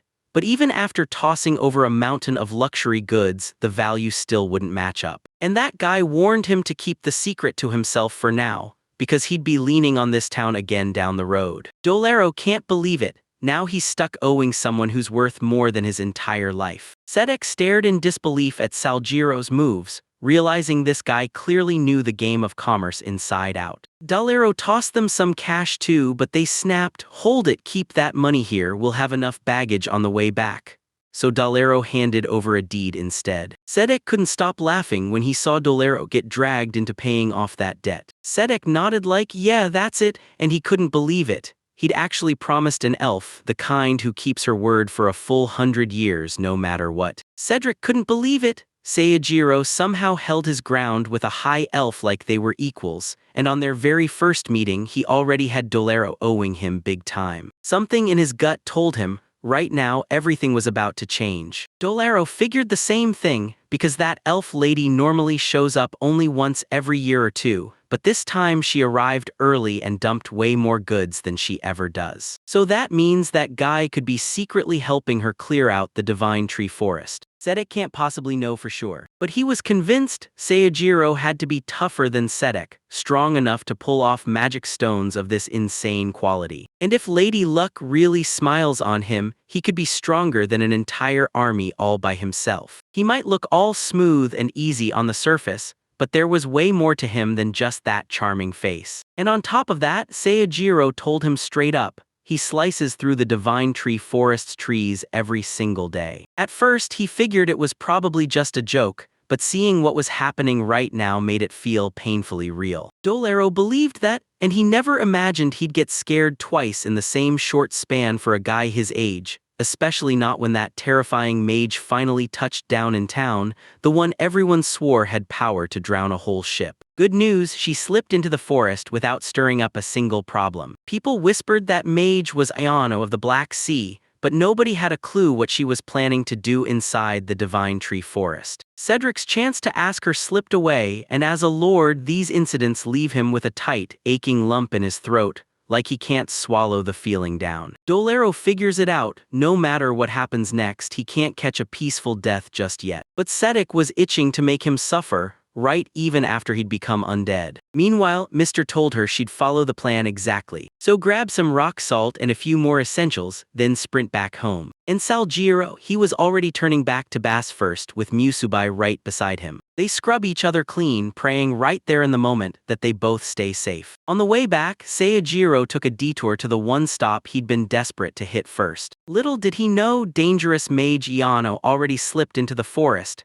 and on his very first day he'd even stumbled right onto the shelter Seijiro built. Seijiro remembered this: once his skill pinned something in place, it stayed there unchanged forever. If he doesn't break that power loose, then he needs to run back to the shelter he built first and let it out. He's gotta handle this overwhelming power with care, because once you've got power like that, responsibility comes knocking right behind it. Meanwhile, Miss Ja was off on her own mission, chasing the finish line so she could rush back home and dig into Seijiro's warm, mouth-watering food. 2 days later, Seijiro showed up at the shelter, and the moment he stepped in, it hit him. This place felt painfully nostalgic. The moment he started this new life, everything changed. Now he was getting ready to rip the shelter apart. The moment he realized something was off, the inside of the shelter looked unnaturally dark. Musubai yanked him back out of nowhere, and he shot a confused look, because something had just gone wrong. He couldn't shake the feeling. Musubai might be terrified of the darkness lurking inside that shelter. Right then, he felt someone closing in from behind, and without a second to lose, he yanked up his hammer. He spotted a towering bear monster, and Seijiro instantly knew it was the kind that attacked without mercy. The bear thundered toward him, but he didn't budge. He stood his ground, braced to smash back. But the moment that bear closed in, dark magic snapped into place, shadow manipulation, and then a weird dark magic erupted from the shadows, and those octopus-like hands wrapped the bear's body, pinning it in place, while Saljiro stared, stunned, trying to figure out what was going on. He whipped his head back toward the shelter and realized the caster behind that magic wasn't a warrior at all. It was a girl, curled up inside. Then she leaned in and introduced herself with a wicked smirk. But Saljiro didn't even flinch. He swung his hammer and smashed the bear in one brutal hit. The girl froze in total shock at the mighty hammer, and while Seijiro felt awful for brushing her off, he had to deal with the bear first. But some of the bear meat scraps splattered right onto her head, and that's when he figured, she's got to be fuming right this second. Saljiro then spotted the bear's head, and saw something jammed in its teeth. It looked like that lady's undergarment, and the second he turned to look at the girl, she vanished from sight. He swore he just saw someone out there. Then the girl's voice echoed from inside the pitch-black shelter, soft, shaken, and saying, "Sorry." Musubai yanked a sticky thread inside the tent, snapped the girl out, and boom, she'd been hiding in there the whole time. The girl screamed in pure terror, but somehow she never even saw it coming when they snatched her away so easily. She burst into loud cries, and Aljero clocked it instantly, the sailor uniform on her, which made him look just like a Japanese student. He couldn't shake the question of why she was here, and all he could be sure of right now was that she stood before him. It was obvious she owned those undergarments, because the bear's fangs were practically daring her to wear them. Fear clutched the poor girl, and Seijiro quickly apologized for Musubai's rude behavior and the whole miserable incident. He stepped up, introduced himself as Seijiro, and pressed her for her name. But the fear crushed her so hard she could barely squeak out a single word. Seijiro's guilt hit like a wave because he'd scared her that badly. After what felt like forever, she finally found her voice and blurted it out. She stepped forward and told everyone her name, Chigusa Yano. Seijiro bowed and apologized to Yano again, but she shot back that the real blame was on her, because she had been way too arrogant. And she ended up forcing him to witness something downright ugly. She cringed so hard it felt like she could just die, hang herself, toss herself to monsters, or fling herself in front of a train, while he grabbed her and demanded she stop even thinking about killing herself right now. And the second she brought up the train, he couldn't stop himself. He wanted to ask her straight up if she was another world or two. She straight up confirmed his doubt, and then dropped the bombshell that she was a Japanese high school student. So she had zero problem with him kicking back and chatting with her casually, without sticking to honorifics. Seijiro found it hard to speak to her because she was so weak, so she finally clenched her courage and blurted out Ayano's name,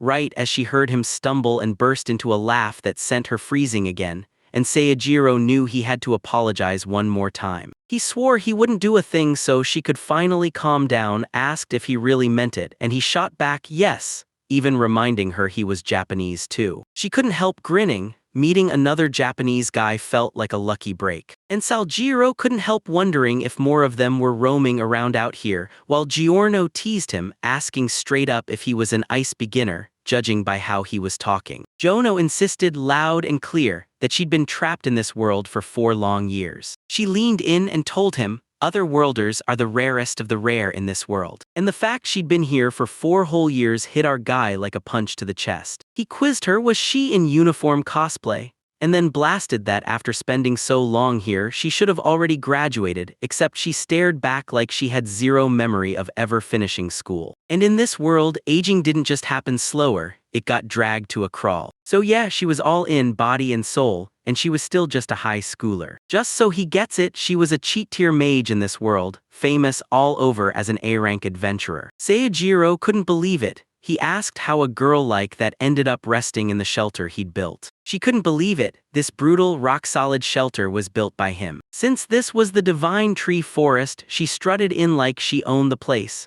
But the moment she stepped inside, it was crawling with monsters way worse than she ever expected. Her dark magic was perfect for surprise strikes, but it wouldn't hold up if the battlefield got crowded with too many monsters to cut through. Down here, fear clenched her whole body, like she might die any second. She looked back and realized everything that happened in the 3 years she'd been here. She felt like she'd been reincarnated into this world, only to be dragged straight into politics despite being a gloomy introvert with crippling social anxiety, and absolutely zero social skills or clue what she was doing, but still, he looked her in the eye and said sorry for everything she'd endured. And then she swore that, in the end, she fled from monsters, only to stumble on this invincible tent and shelter herself inside. When she went out to wash her undergarments, those monsters ambushed her, and she bolted back here to escape. Sejiro finally heard her story, and then she zeroed in on his weapon, way too strong, because even her tough octopus legs got wiped out just like the bear back then. He leaned in and told her, it's not a weapon, it's a divine tool. And even this tent was built with it. She was beyond grateful for that divine tool, because without it she never would have survived. And even her max-level dark magic barely scratched the surface in that forest. She loved that shelter so much she refused to leave, like she was turning it into her second home for good. But when Seijiro leaned in and told her he'd come here to rip it apart, terror hit her like a storm and she burst into tears, begging, no, don't destroy my home. When he asked if she'd built her own tent for this forest, she snapped back that monsters wiped it out in just 2 days. So she demanded he get out of the tent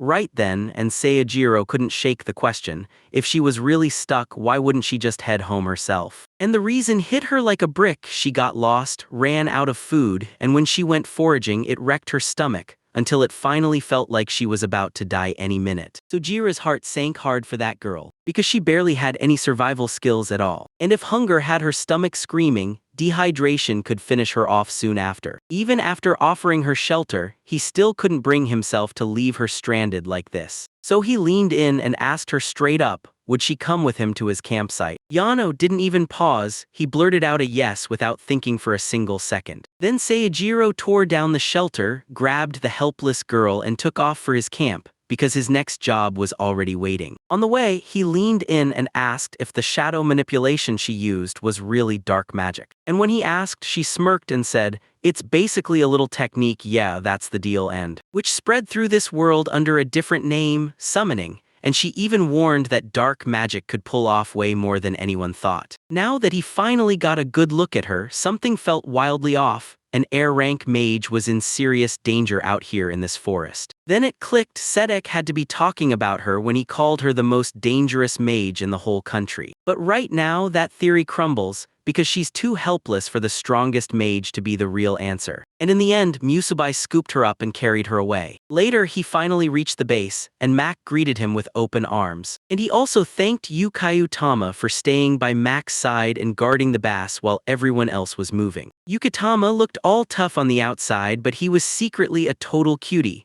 so he wrapped his arms around Saljiro and hugged him tight, like joy itself was spilling out. Yana could barely wait to reach out and pet those fluffy little creatures. And Saijiro pulled her aside and introduced her to Mac and Yukitama, then flat out told them she'd be living here for a while. Mac lunged to hug her, but she had no strength left. She just collapsed and Mac got pulled down with her. Then once she spotted the buildings where Saijiro lived, she couldn't wrap her head around it. How on earth was a whole house standing in the middle of this deadly, unexplored wasteland? He leaned in and told her she didn't have to look that shocked. But she's heard the rumor for years. Only gods can shove back the monsters and carve away the trees to make a path through this forest. Sajiro clocked it right away. She knew this whole world like she'd lived in it. She suddenly got all shy and mumbled she didn't have much to say. Then he gestured for her to take a seat, but she never thought this backwoods spot would have real, civilized diner seating. She figured he was just out here roughing it, living on his own and acting like it was home. He offered to whip up some tea for her. Then she demanded to know where that sudden kindness even came from. Sajiro told me he had a friend who showed him exactly how to track down ingredients for homemade tea. He told her, if you need it, go ahead, use the bathroom here.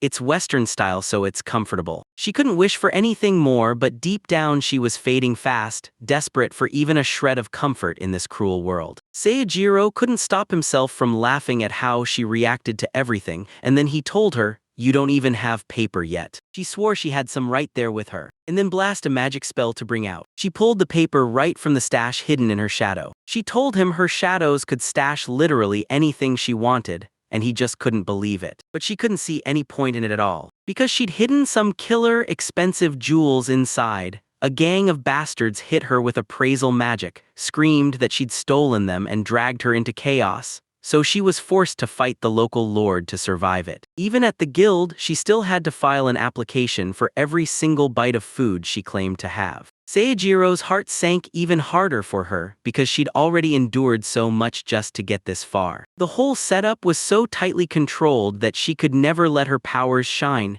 She'd just have to suffer instead because they wouldn't let her use them. Sojiro suddenly gets it. People in power must be ruthless, because they're using this amazing system to squeeze the truth out of everyone for their own real gains. She sobbed that she had zero connections to any guild, and nobody ever sat her down to teach her about them either. Even after those chess skills, trouble still hunted her, because deep down she was too innocent for this savage world. He didn't want her stuck in that mood, so he switched topics, leaned in and told her an elf lives here too and that she'll be back in about 3 days. And because she's a woman, Piano doesn't have to stay on high alert. Miss Cha can lead her straight back toward civilization. Yano shrieked, swearing she'd never return to that hell again. And she hated every inch of this world, because once again she'd be hunted, forced to plunge into dungeons for cash and treated like a total nuisance by the guild. Seijiro remembers what it's like to be trapped in that same nightmare, and he instantly knows exactly how she's feeling. In his past life, he was done, sick of clocking in for a dead-end job with no future in sight. Fresh out of graduation and totally clueless, he took every word as truth and ground himself down to the bone just to keep pushing. But no matter how hard he fought, nothing ever paid off, just more unfair treatment over and over. So he threw caution to the wind and switched jobs, only to realize he'd traded one kind of trouble for an entirely new kind. Eventually, he stumbled into a terrifying doubt. He couldn't tell if his boss or his coworkers were on his side. He couldn't stand society at all, and the thought of being part of it made his skin crawl. Just like this poor girl, she got tossed into all of this at an even younger age than he ever had. And last, she snapped that she couldn't taste a damn thing anymore. Eating became pure torture. This hit Seijiro hard, and he told her she could stay here too. He craved the chance to rip her out of that tasteless life, and swore he'd build her a house too. She leaned in and demanded to know, was it really okay? He checked and confirmed it was fine, but she'd have to jump in and do whatever she could to help them instead. She asked, so you mean a footrest or a chair for me? Like, what are you even saying? He denied it, but she still believed the world only saw her as spare skin and bones, and on top of that she was too short. He snapped at her to stop trying to act like furniture, and made it crystal clear to her, her magic was absolutely wonderful. And just like that, he watched her slam the brown bear to a halt and vanish into the shelter, fully hidden. He couldn't do those things on his own, or stash anything away like he could, hiding it in the shadows. She was honestly incredible. But when they told her straight up that she couldn't hide her grin and she still tried to play it cool with "it's no big deal," Gyro clocked it instantly. She was an absolute pushover. And he told her he couldn't use magic at all, so he figured she'd be way more useful to him. And if she was okay, he'd beg her to stay here for as long as she wanted. Hearing that made her beam so hard that tears instantly filled her eyes, and she swore, straight to the point, that she'd give it everything. After that, he brewed a fresh cup of tea for her. While she realized she could stay locked in the dark and still dodge getting burned alive by the enemies here, he ordered her to wait until the elf was done with another resident. Then he told her to learn everything she could from her. Yano leaned in and asked if she was some kind of dark elf. He realized he never told them she was a high elf. Jono could feel holy light pouring off him. Shinjiro just felt ridiculously bright in every single way. Next, he dove into cooking dinner and leaned over to ask her if she wanted to jump in and help. She jumped at the chance to help, because he was about to cook a real meal for someone like her. Seijiro buzzed with excitement to finally use the new pot he'd picked up from town, while Yano wandered the herbs and garden, searching like he was hunting for something special. He tossed river-caught fish into a pot sprinkled in herbs and salt and cooked up the camp dish he'd learned, one that brought every last bite of fish flavor roaring to life. Yana leaned in, watching every second as the food cooked, because this was her first real look at actual food in 4 long years. Seijiro couldn't shake the feeling there was way more to her story, so she begged to spill it all while they dug into their food. As soon as that mouth-watering fish was plated, Riano dug in with her whole heart, like she'd been starving for flavor for ages, and now she could easily crush hundreds of servings if the world would let her. After she finished that first serving, shyness locked her up when she wanted seconds. Then he smiled and told her it was totally fine, and he served her more. Yano's chest tightened as she started slowing her pace while she ate. Savoring every bite, she slowly etched the flavor into her memories, like the pain itself was leaving a mark. Seijiro practically burst with joy for her. Since night was rolling in, he threw together a quick makeshift tent for her so she'd have shelter tonight. Today, he slapped it together fast, built straight from whatever hit his mind,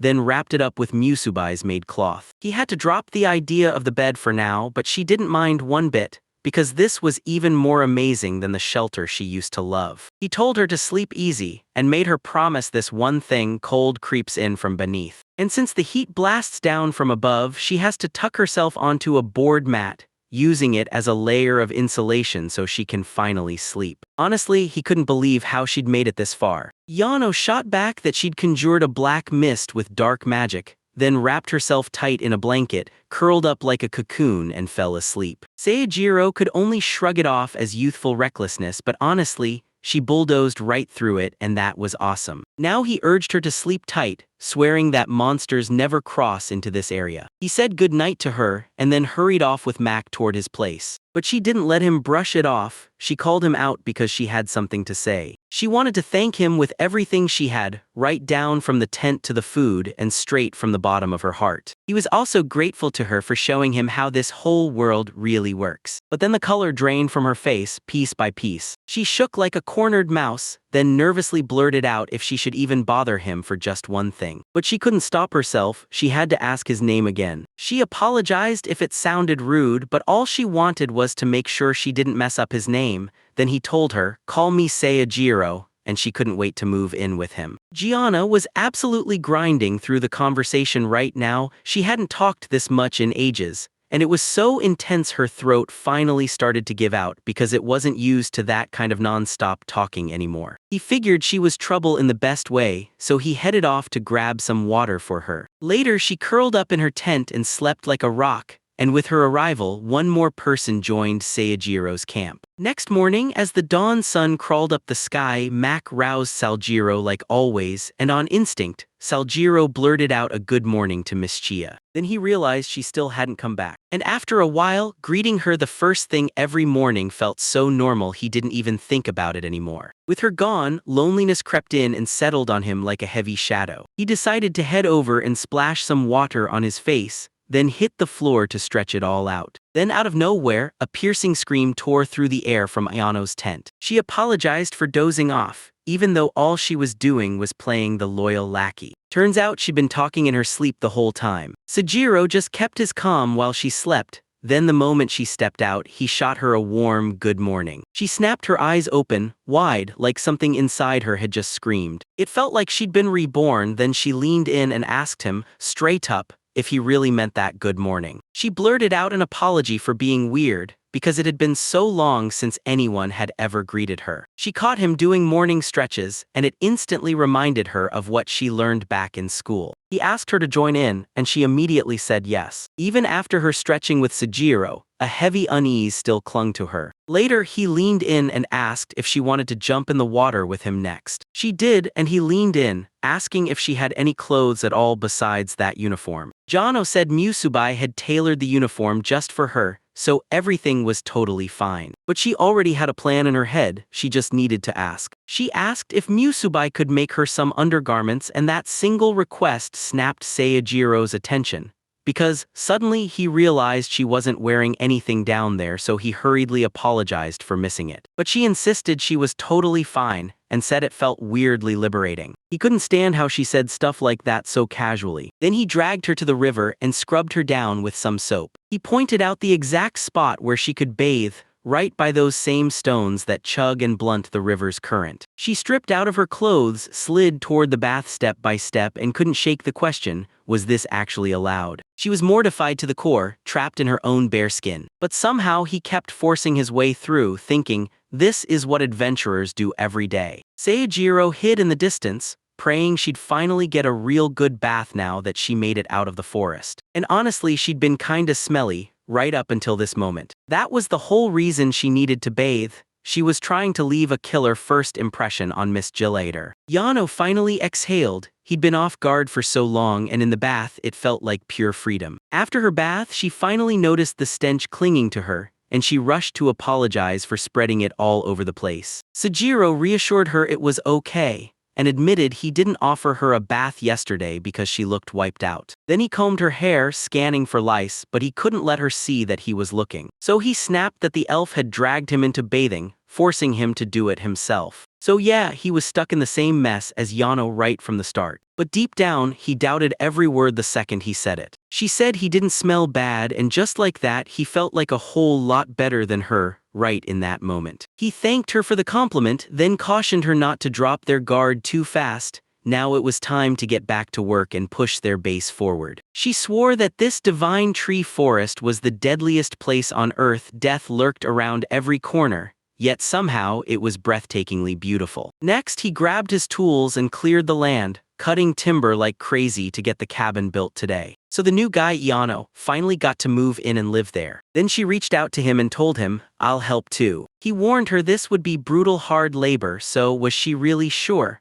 Bayano still refused to back down and insisted on helping, and swore that dark magic was the perfect tool for exactly these kinds of jobs. She unleashed dark magic and yanked the table into the air. Then an invisible force grabbed hold and proved it was all real. She could even strip objects of their weight. Maybe that's exactly what he needed. So when he nodded and said it was insanely helpful, you could tell he meant it. So she stepped into his life, ready to play her part and help him. As he chopped the wood, she hauled the weight like a storm, dark magic doing the heavy lifting. Seijiro then lined them up on the stands and methodically tore off the bark in perfect, even strips. Then sliced them into planks and stashed them away in Ayano's dark hiding places. Back then, Seijiro breezed through processing and crafting, only moving and storing everything dragged on forever. But now that Ayano's here, she slashed the workload to pieces with some dark magic. The magic surged, and for the first time, he was actually starting to savor working with her at this speed. She was honestly thrilled she could help. After a moment, he decided it was time to kick things off and start working on the shed. She nodded yes, even though exhaustion clung to her eyes, and he instantly called a timeout so they could rest. Seijiro suddenly snapped to it. Maybe he'd gone too far, since Iano's stamina wasn't exactly built to last. Working with her felt like floating in zero gravity. She'd have to burn a little energy just to shuffle things around. And sure, it made the process efficient, but it was far from smooth. Sure, lifting weightless stuff takes no muscle, but try shoving it around and suddenly you'll feel every ounce of work. Right after the break, he leaned in and told her to grab that timber for him. And she pushed herself to the limit, hauling it with dark magic. Seijiro started to clock her limits, so he leaned in and told her, "You're really going all out, keep pushing." But when he asked just out of curiosity which felt easier, mess with shadows or make objects weightless, she chose the one that hurt her the least, and she was stunned to realize she'd been missing the obvious from the very beginning. She used shadow manipulation to hoist the other timber too, and suddenly the whole job ran like clockwork. Seijiro laid out the framing. Then he stitched together the walls, threw up the roof, reinforced the outer wall, and finished with the inner wall, while constantly tweaking things here and there to make it all work. Yano pulled off the impossible, one flick of her finger, and lumbar bent to her will. The work shot forward at full speed, and before long it was already in motion. The shed was finished before they even realized how fast the work had flown. She swore it felt like magic, then he snapped back and reminded her she was the only one here who could do it. He praised her for crushing it today, raving that her dark magic was unreal, like he was teaming up with heavy machinery. He finally realized she'd been sitting the whole time and her back still didn't look tired, so he asked, and she shrugged it off saying it was totally fine. And most of all, she can't stop loving her own shed, because at last the place she gets to call home is finished. Seijiro thanked her for going all out and she just stared at him, utterly confused. He nodded and said she nailed it, and if she hadn't shown up, there's no way they ever would have built a shack this solid and fine. Her eyes popped wide with awe, and she lit up with pure joy the moment he praised her. He asked how her stomach was doing now, and she shot back that she was completely fine. Seijiro decided to go all out tonight and dug into a steaming, extra heavy hot pot. As the stew simmered in the pot, he suddenly remembered he hadn't gone hunting in ages. This meat was from the bear he slaughtered when he first ran into Yano, and she'd been saving up chunks of meat in her shadow like a secret stash. They dug into their meals, then chased it down with hot tea, and as they sat there, Seijiro couldn't shake the feeling that the mischief he'd been planning was coming back tomorrow. He had to sit her down and spill the truth about Yano, and honestly, with her track record, she'd probably say yes to Yano anyway. That's what he believed. He figured everything would go exactly like that. But he never once guessed that the very next day would bring everything crashing down. He'd soon watch Mischa lock onto Yano, daggers poised for the kill. Turns out Jana was down by the river fishing for dinner on the spot, and she pulled it off like it was nothing, using shadow manipulation to make it effortless. Even after she managed to yank the fish out of the water, Jana hesitated to grab it with her own hands, so she floated it there with gravity magic instead. Seijiro demanded to know if she wasn't going to grab it with her bare hands, and she flat out refused, saying she'd never hold something like that. Casey snapped, "Then why are you trying to catch them if you don't even like it?"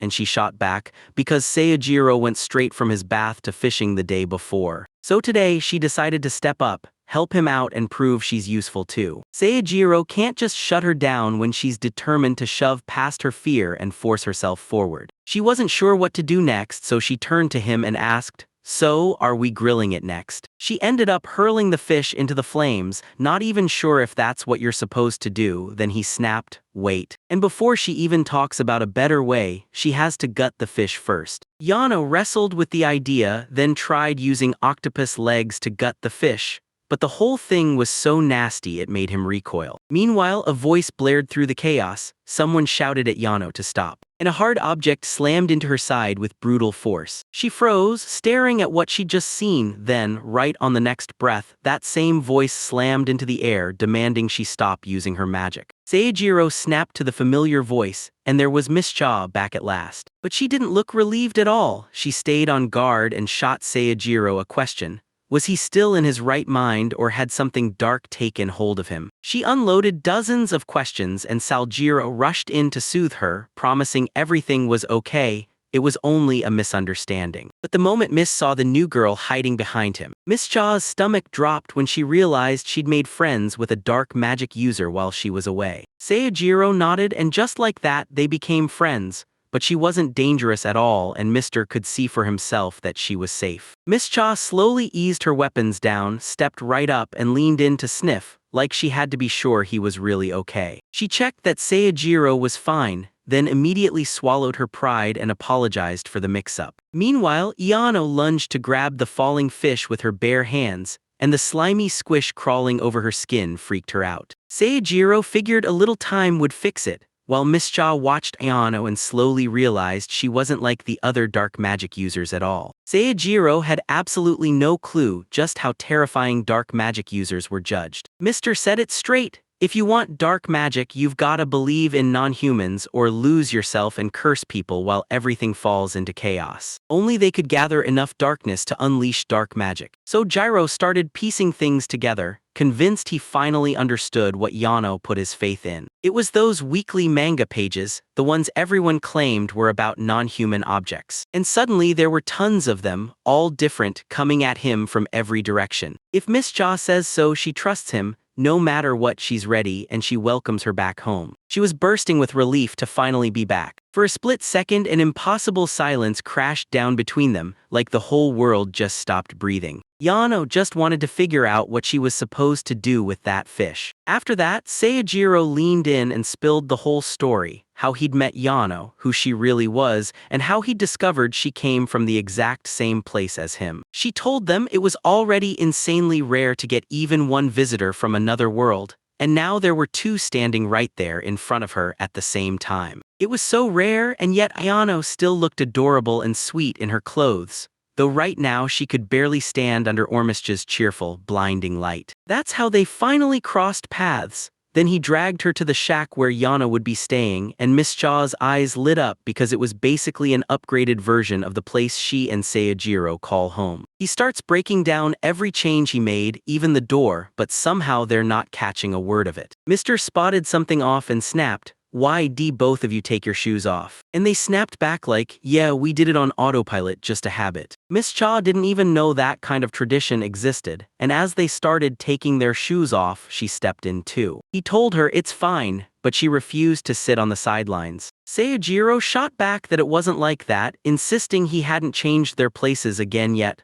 So for now, it'd be plain stupid to step in without shoes, and Jono couldn't help but comment on how insanely picky he was. And he teased the entrance he was planning to pull off next time. She caught on fast, then zeroed in on the real question, how they managed to build that roof so high, and Yano broke it down. It was her shadow manipulation that made it all possible. Seijiro clocked that both of them were getting along just fine. And to Yano, this shed looked like the very thing she'd poured her heart into. He couldn't shake the fear that he'd pushed her a little too hard. But it looked like she was genuinely thrilled. She was carving out her own life, making what she wanted, and doing exactly what her heart said to do. Seijiro tipped a pot and let it all pour out, and Miss Cha leaned in, demanding to know what he was cooking up. He swore Yano handed him enough oil, and she dragged it all the way from far away to do it. He skipped buying oil in town because hauling it around would have been a total nightmare. But now that he finally had plenty, he decided to whip up Japan's local cuisine right in his own backyard. Miss Cha asked if he'd wait for her to get home before making it, and he nodded like it was the most obvious thing.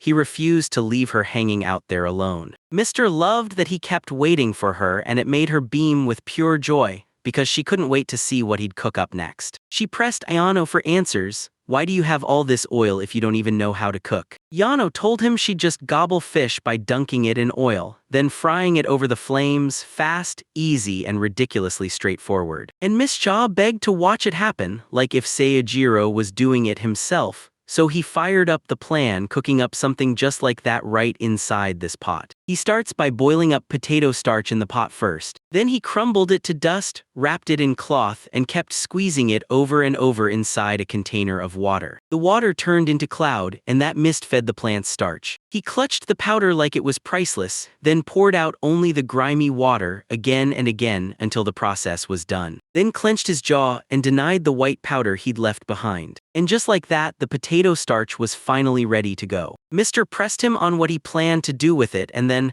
right on cue, he pulled out that meat he'd been marinating this whole time. He tossed the meat into a brine of water, salt, and sugar, soaking it until it turned tender and bursting with juice.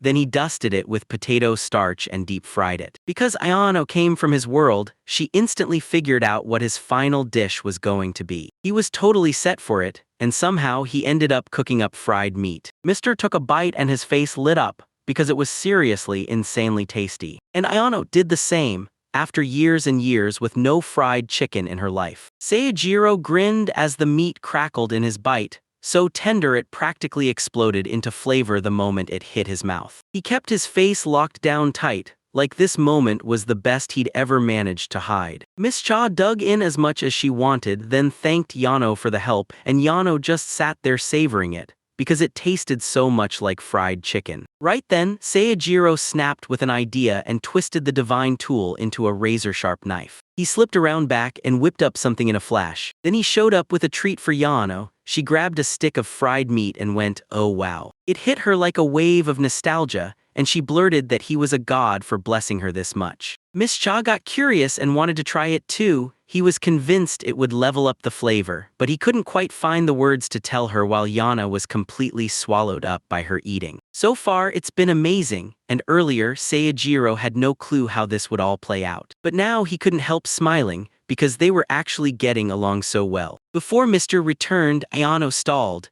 then finally lowered her head into the river. So he slammed together a bucket just for her. Now Miss Cha and Ayano were sharing one bucket, both splashing in together like it was no big deal. To get it done, Saljiro hacked the board into 10 sharp pieces, then lined them up at a 42-degree angle so they click together cleanly and won't leak. Then he snatched some trapezoid shapes and carved them until the bottom took form. He worked on it with insane care because he refused to end up with a weird-shaped bucket. Then he shaved each piece with a plane to carve a rough curve, so he could snap everything together and fine-tune the angles just right. That was the plan, but thanks to the craft gear, it got done in one single try. He lashed the wood pieces together tight with rope, then locked them in with a proper fix. Not long after that, he perfectly sanded down every sharp edge, inside, outside, and even the bottom. And then he finished it off with sandpaper. The bucket was set and he tested it hard, checking every corner for leaks. Seijiro even gets a little creative now that there are more people around. And the moment I built what we needed and it could be used right away, that rush felt straight up incredible. He couldn't stop thinking about forging even more tools like this. While Yano was in the middle of his bath, he couldn't stop fretting that the cloth might be too thin. Miss Cha double-checked it was true, and the silk spirit moss weaves is hands down the best, soft and smooth against the skin. Jono then spotted a fish, and right then everything changed. Miss Cha snapped it back with shadow manipulation, then warned her don't mess around in the bath or the monsters will come crawling. Yana looked like she was about to apologize as she suddenly started to drown out of nowhere. Mr. quickly shot me a warning, something went after Yana. Then they had to launch into a full-on fight, because saving her couldn't wait another second. Yano got saved because someone acted fast, and Miss Cha warned that a cursed subspecies of evil slime had attacked Yano, like dark magic had lured it straight here. Sojiro had no clue a translucent slime was lurking there, one that could yank its prey under the clear water and keep them trapped before anyone even realized it. They'd be dead before they even hit the water, before a single splash could happen. Miss Cha snapped at them to stop being careless next time, warning them to hunt monsters by really watching everything. Gyro's eyes snapped down and there it was, a glinting shine on the ground. And when he snatched it up, curiosity hit him hard. What on earth was it? It looked just like a glass bead. Miss Cha snapped that it wasn't random at all, it was evil slime cells torn from the code,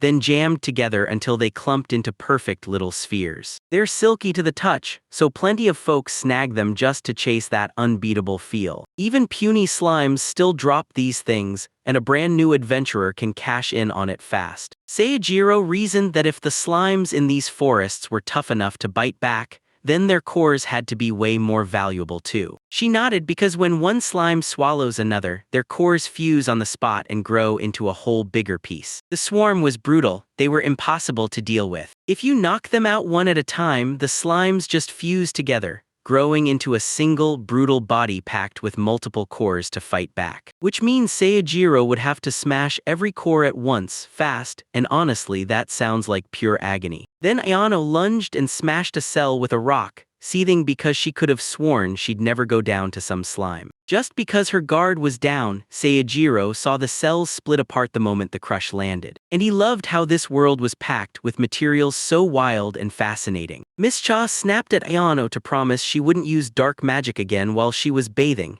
and Ayano agreed on the spot. Then they rushed back home and found Yukitama standing there with a brand new partner at his side. Jono even joked that he split into two, just like a slime. Since Miss Cha knew it was a brand new spirit beast, she grinned and asked, full of excitement, if it had come just to drop by and say hello. Seijiro clocked it. She was genuinely happy, because the more spirit beasts they caught, the stronger their odds became. Even if Seijiro can't tell which one is Yukitama and which one is Katama, she knows this new riddle will make it crystal clear later. Later, Miss Cha found herself alone as she carefully tied a ribbon onto the brand new spirit beast. She was moments away from dashing off to hunt. Then Yano pointed out, "Ms., you're swimming in ribbons," and honestly it sounded a little too girly for his taste. Miss Cha looked instantly uncomfortable the moment she heard it, and admitted she couldn't stop herself. She only had a ribbon to tie on Katama, just so everyone could spot him at a glance. Yano suddenly worried she'd made Miss Cha feel way too self-conscious, so she blurted on without stopping, scrambling to explain that she'd only left them lying around. In the end, she threw her hands up and admitted it might just be a hobby that doesn't fit her at all. She prayed Yana would have kept it hidden from Seijiro,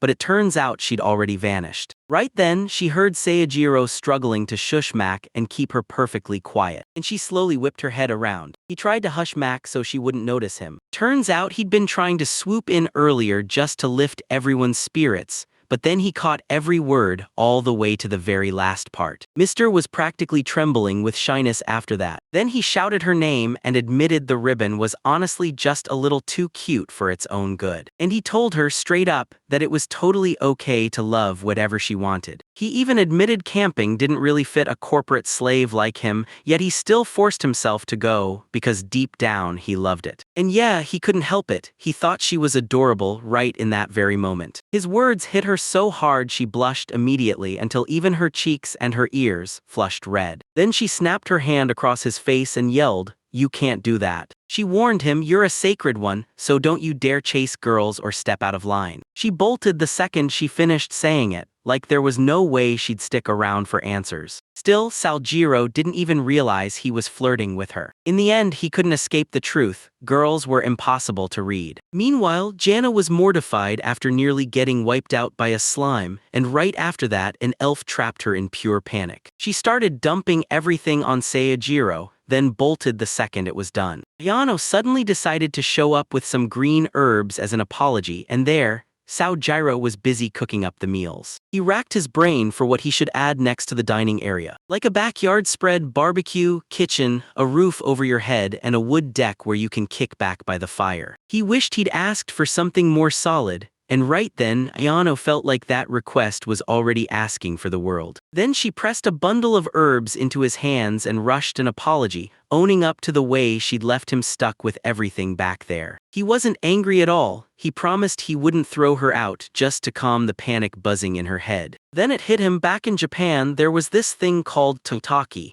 and it could be made using the exact materials they had right now. She asked if he could really pull off something like that. Then he smiled and said he'd just been working with red clay gravel, because soaking it is exactly what he loves to do. All they needed was lime, and they could churn it out by burning shells, even eggshells if they had to. Yano stepped up and offered to pull them straight from the bird's neck. But he has no clue whether they'll zero in on a fresh egg or pounce on one that's already seconds from hatching. She doesn't think it's a big deal at all, because they can just crack it open to peek inside. Sujiro told her if we stumble on a half-matured egg, we won't even know what to do with it, so we'll just waste it. She couldn't stand the thought of it, and she swore she'd never eat another egg for the rest of her life. Seijiro's apology barely worked. He'd made her hate eggs, and it took forever to finally soothe her down. For now, he decided the dusty earthen floor could wait, and they'd rig it up to shrug off the rain and dark, all while keeping that wide-open, airy vibe. All he wanted was a killer outdoor dining spot, and Rihanna thinks he was way too picky about stuff like that. He couldn't stop thinking that nailing the presentation was the key to truly enjoying every bite together. And if they ever stop caring, their food turns grainy, like someone sprinkled the desert right onto the plate. And hey, Rihanna would totally love it once it's done too. Now that she lets it sink in, she realizes she can't just stop there.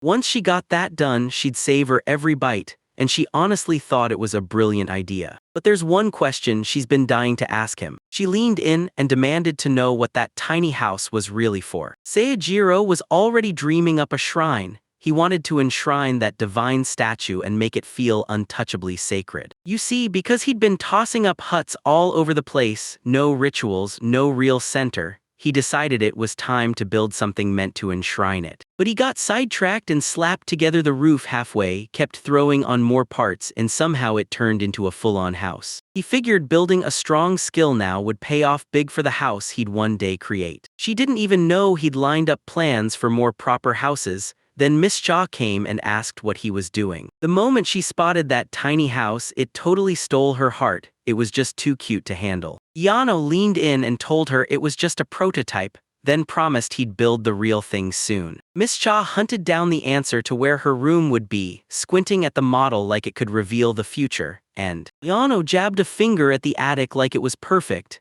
and Mac barked sharply as if to yank Miss Cho's memory back. She bragged that she'd scored something massive this time, and swore she'd need their help to pull it off. Even Janos had to haul it over, straight to the river. Yano tagged along with her to work. Work was done, and Saljiro decided it was time to kick off dinner. Then, out of nowhere, a woman shouted that he was her master and swept him into her home like destiny itself had arrived. So Gyro leaned in, fired off the question, and asked, "Who is it?" And he stops cold because that sound is coming straight from the tiny house he built. He spotted something tiny slipping out of the house. She fluttered down with tiny wings that screamed fairy, then claimed the whole house as her own and promised Seijiro she'd help. When the others finally returned, Miss Chia's eyes widened, because right here a fairy was waiting. Here, the fairy insisted she was a little too extraordinary compared to everyone else. So she ended up wandering around until she stumbled on this place. Because Miss Cha could tell that this fairy had no clue how she'd gotten here, and Saljiro straight up asked Miss Cha whether this fairy was someone she knew. Miss Cha didn't deny it. He just figured she was being way too casual for their very first meeting. Mr. griped that chatting with a fairy was exhausting, then told him to just tune out half of what the fairy said. The good news was the fairy wasn't some nasty monster. She even promised to help with the handiwork, so they might as well let her in and get to work. So Gyro only landed the role the fairy didn't want, because that fairy wasn't evil. And with that, he gave the fairy permission to use that house. She bowed and thanked him, calling him master, and then he leaned in and demanded her name. She shot back that it was all just a scenario and right then, Ayano came rushing back from work and demanded to know exactly where she was supposed to stash the butchered meat. The moment Ayano spotted the fairy, her eyes went wide with shock. But the second the fairy spotted her, dark magic flared in her senses. Then she lunged at Ayano instantly, no warning at all. The fairy couldn't believe her eyes. How could a dark mage be right there in her world waiting for her? And as a fairy, she swore she'd cut evil out of the world. Seijiro surged forward, snapped, "Stop," and promised her that Yana was harmless while Saneria had simply misread everything. He hauled Ayano to the front so everyone could see she was harmless, then fairy shot Seijiro a worried question. "Are you really okay?" He was checking like crazy that no dark magic had touched him, and that he hadn't been plagued by nightmares lately. So Gyro shot back, "I'm good really." And Mr. swore up and down that every word was the truth. Cineria couldn't help but get hooked. Dark mages were notorious for chaos and evil, yet this was different enough to pull her in. Cineria figured her master was amazing, but Seijiro suddenly ordered her to apologize to Porgiano, because she'd terrified him out of nowhere. The fairy bowed to her master's will and begged forgiveness, apologizing without hesitation. As she stared hard at Yano's tears, Cineria started to shake and Seijiro shot her a question. "Are you scared too?" She brushed off her fear and snapped that she was a superior fairy who didn't fear a thing. But the truth leaked out anyway because her hands kept trembling and he could see it. He snapped, "Why can't you two just get along?" And Cineria swore she'd give it her best shot. After a while, Yano slipped behind Seijiro, trembling, because that fairy could strike at any moment. Time kept ticking, and even with the chaos raging, Seijiro's camp welcomed yet another resident. And this one clearly loved living it up, throwing in even more requests without a single pause. Even Seijiro figured she was the kind who'd make a racket all the time. And the longer this went on, the more she demanded. until he snapped that they barely had any clothes left and those wouldn't be enough to block the air or cushion the blow. She told him this forest had special trees that could produce rubber, and if he brought Musubai's cloth along they could stitch up way better clothes and plush cushioning. Seijiro's mind was blown because Seniria clearly knew a whole lot about the divine tree forest. He caught about half of what she was saying and now it's all gone. He can't even remember the rest. She told him that if he really leaned on her help, Seijiro could unlock even more resources. She clocked that his eyes weren't locked in and blurted, "So are you distracted or turned on by my body?" He flat out denied it, said that wasn't true at all. And the fairy leaned in and asked, "So what do you think of me now?"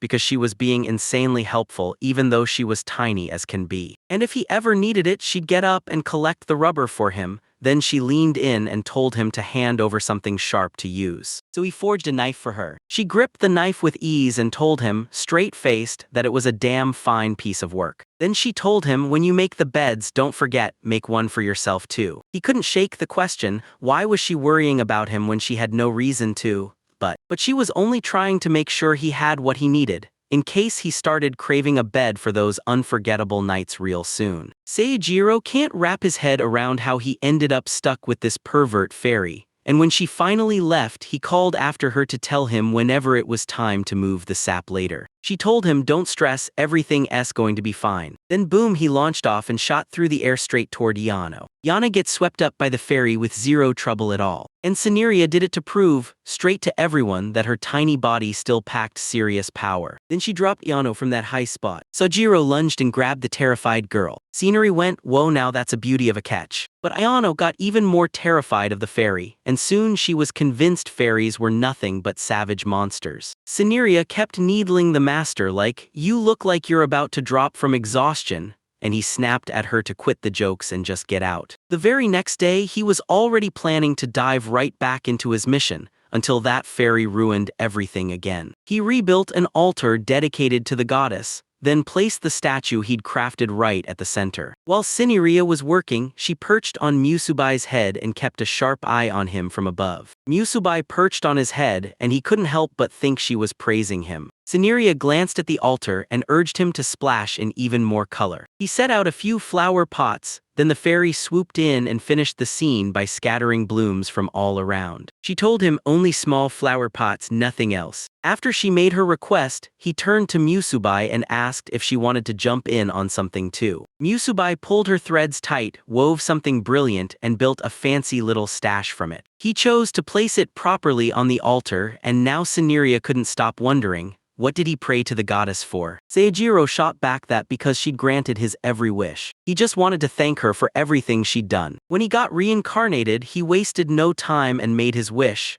and for once it looked like destiny was actually answering. With that divine tool in hand, he finds total peace and works like a calm storm. And now he's got some seriously sweet neighbors who jump in and help with the stuff he can't handle on his own. He'd already gotten more than enough, so he refused to ask for anything else. He just bowed, grateful to the goddess. But when Seniria started praying to the goddess, she kept begging for booze, meat, and a little fun too, until Seijiro snapped at her to stop asking for selfish stuff. But she figured he'd still grant her wishes no matter what, so Saljiro straight up asked, how's that supposed to work? Seniria claimed she'd already granted that dark mage's wish, because all she really wanted was mouthwatering food and a safe place to breathe easy, and Seijiro was already making sure she got both. Once she said it like that, he knew she was right, and then she dove straight into Miss Cha, the elf girl who had the most girly taste. Humans and even her own kind treated her like a nuisance,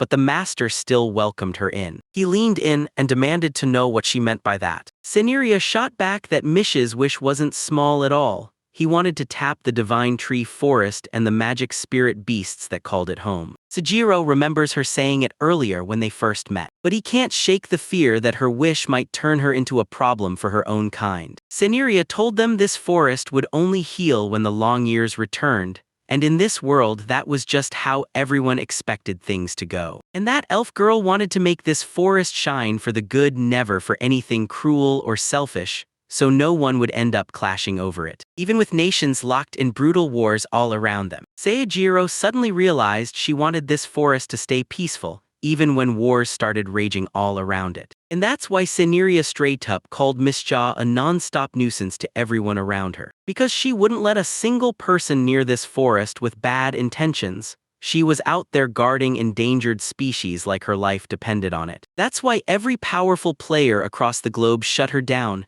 rejecting her, ignoring her, and refusing to team up. She knew it in her bones, her wish wouldn't come true unless someone stood beside her. Seijiro could already see how some people would smile and help while secretly hiding their real intentions, because the fairy knows it and Miss Jaw knows it too. Seijiro couldn't believe it. How were they really going to block anyone from using forest resources for the conflicts? The fairy shot back that this forest was packed with secrets just begging to be exploited. The charcoal smoked from these trees could burn hot enough to melt even the toughest metals out there. That was just a tiny scratch of what this forest meant to the world. Seijiro realized, all on his own, that these reasons would lure a whole swarm of wicked troublemakers. And Seneria told him that right in the middle of all the chaos, only Master could truly understand the elf girl. Seneria finally built up the courage to ask him one burning question: what was he planning to do with the forest? He replayed every lesson in his head, then snapped back that he didn't want anything big, no grand ambitions, just nothing special. So he's been focused on one thing: food, peace, and nothing else,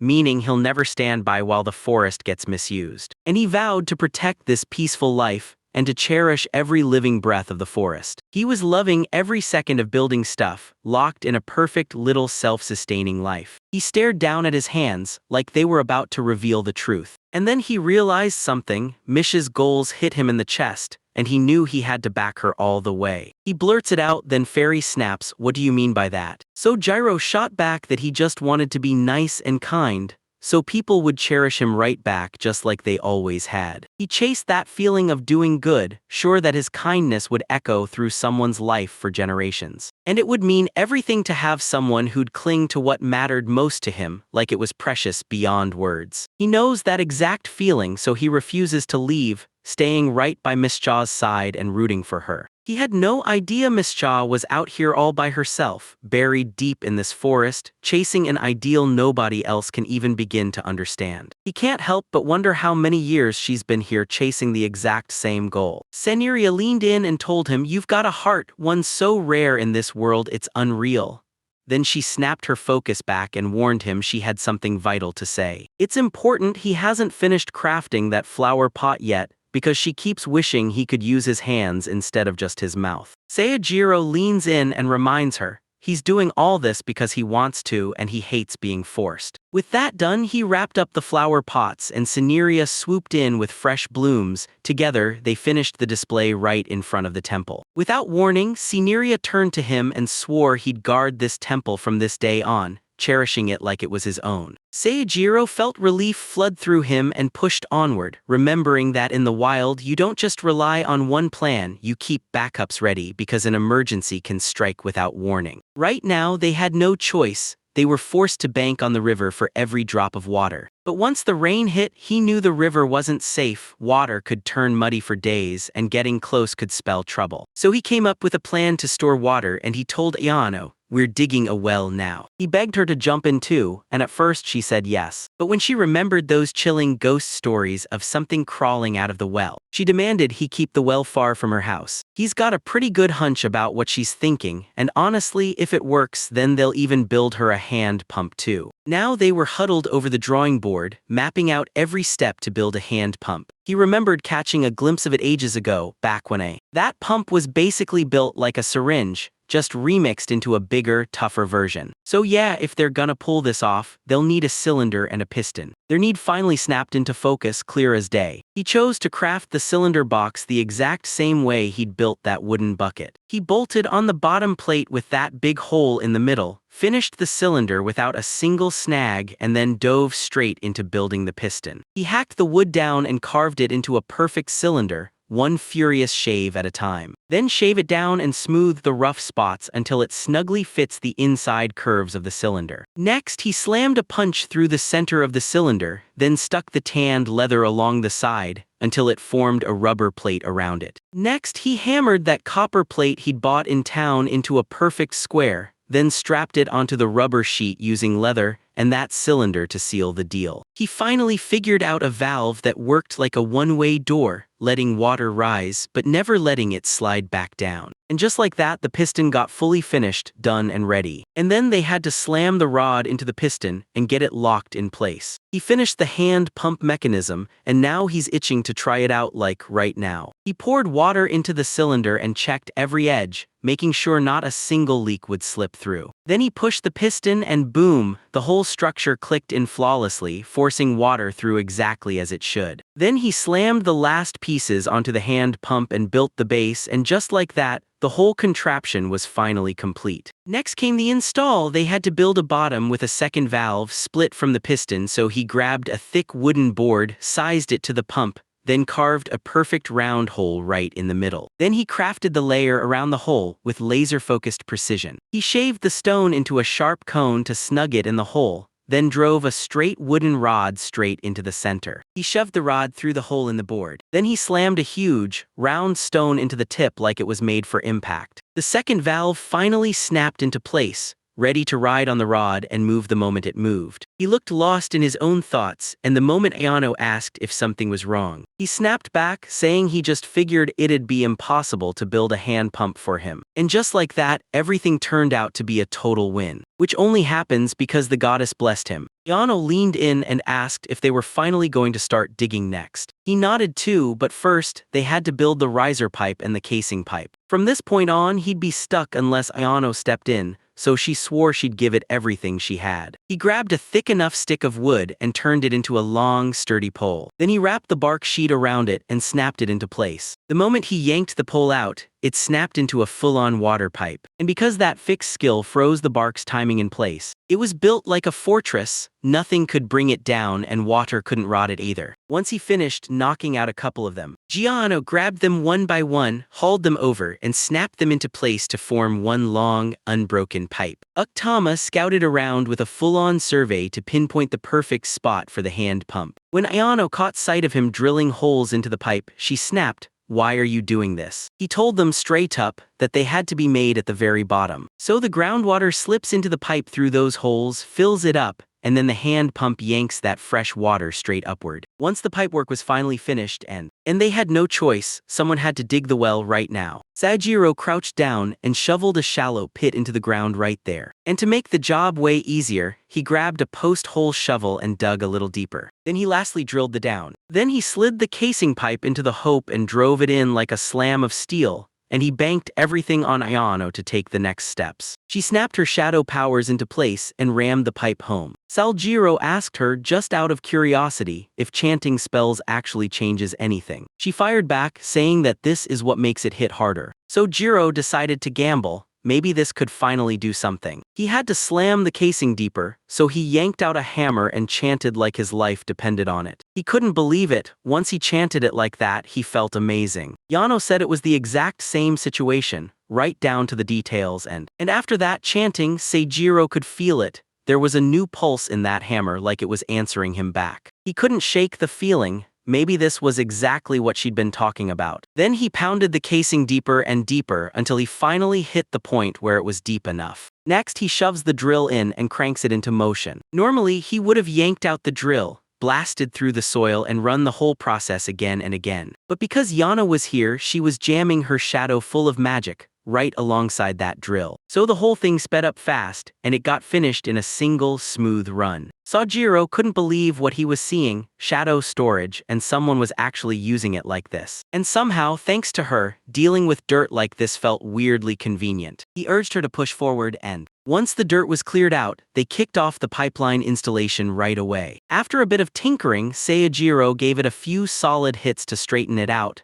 and suddenly you could hear water churning through the pipe. Now they yanked out the riser pipe, and sure enough, the water had surged right up to the very top. This basically proved the whole plan was pulled off flawlessly. And then right on top of it, they slapped on a hand pump. They tried to be nice, but you could feel the nerves crawling under their skin. After adding the griffin, the priming water finally did its job. Seijiro shoved the handle down and water roared out of the hand pump. Then they hauled it straight into their storage spot, sealing the whole project as a solid, reliable backup supply. He told Ayano to give it a shot too, and she shoved the handle down hard to pull out even more water. She couldn't help but glow with joy because she'd busted her ass for it just like she promised. And Seijiro lit up when he saw her smile. Turns out Yukitama would handle the drainage, so Saljiro would just build the catch basins to make everything look perfectly natural. Meanwhile, Mr. hurried back home and she couldn't stop wondering how they were doing. Sajiro told her the hand pump was finally built,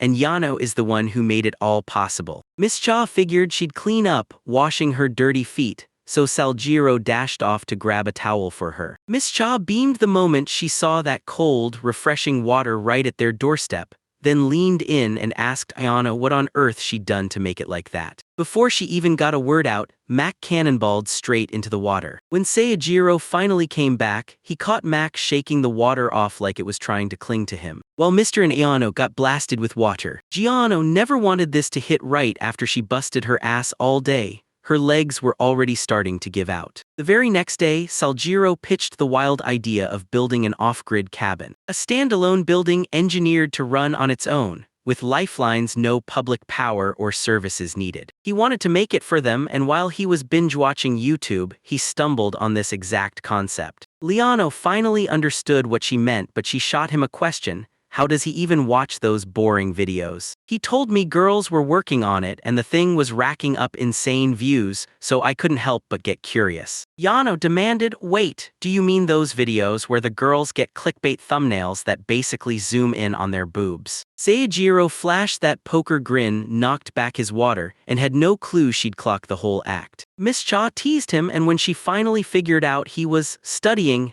he was straight up staring at boobs that day. He kept whining that it was only for the high views, but Ayana wasn't buying it for a second. He just wanted her to stop blurting out everything sometimes, and then, once they moved on, he pointed out that the videos had a ton of different cabin layouts. And what he was dying to build, a rest house right there to shelter everyone. He figured if they already had all those comfy spots to sit and chill, then why not grab dinner together there too, make the whole thing way more fun. Miss Cha didn't care one bit, and he couldn't stop wondering why he even had to ask that in the first place. So Jiro shot back that he was dead set on making it big, meaning this could easily take them a few days. Even with Miss Chia and Ayano still able to dive into other useful tasks, they couldn't stop thinking about what mattered most. He couldn't stop himself from wondering if they'd actually help him whip up something as pointless as this. Neither Yano nor Miss Cha expected him to suddenly look unsure about something like that. They locked eyes, paused, then told him, if you start thinking about what you truly feel, we'll be happy. So if he wants to build it, he won't need their permission.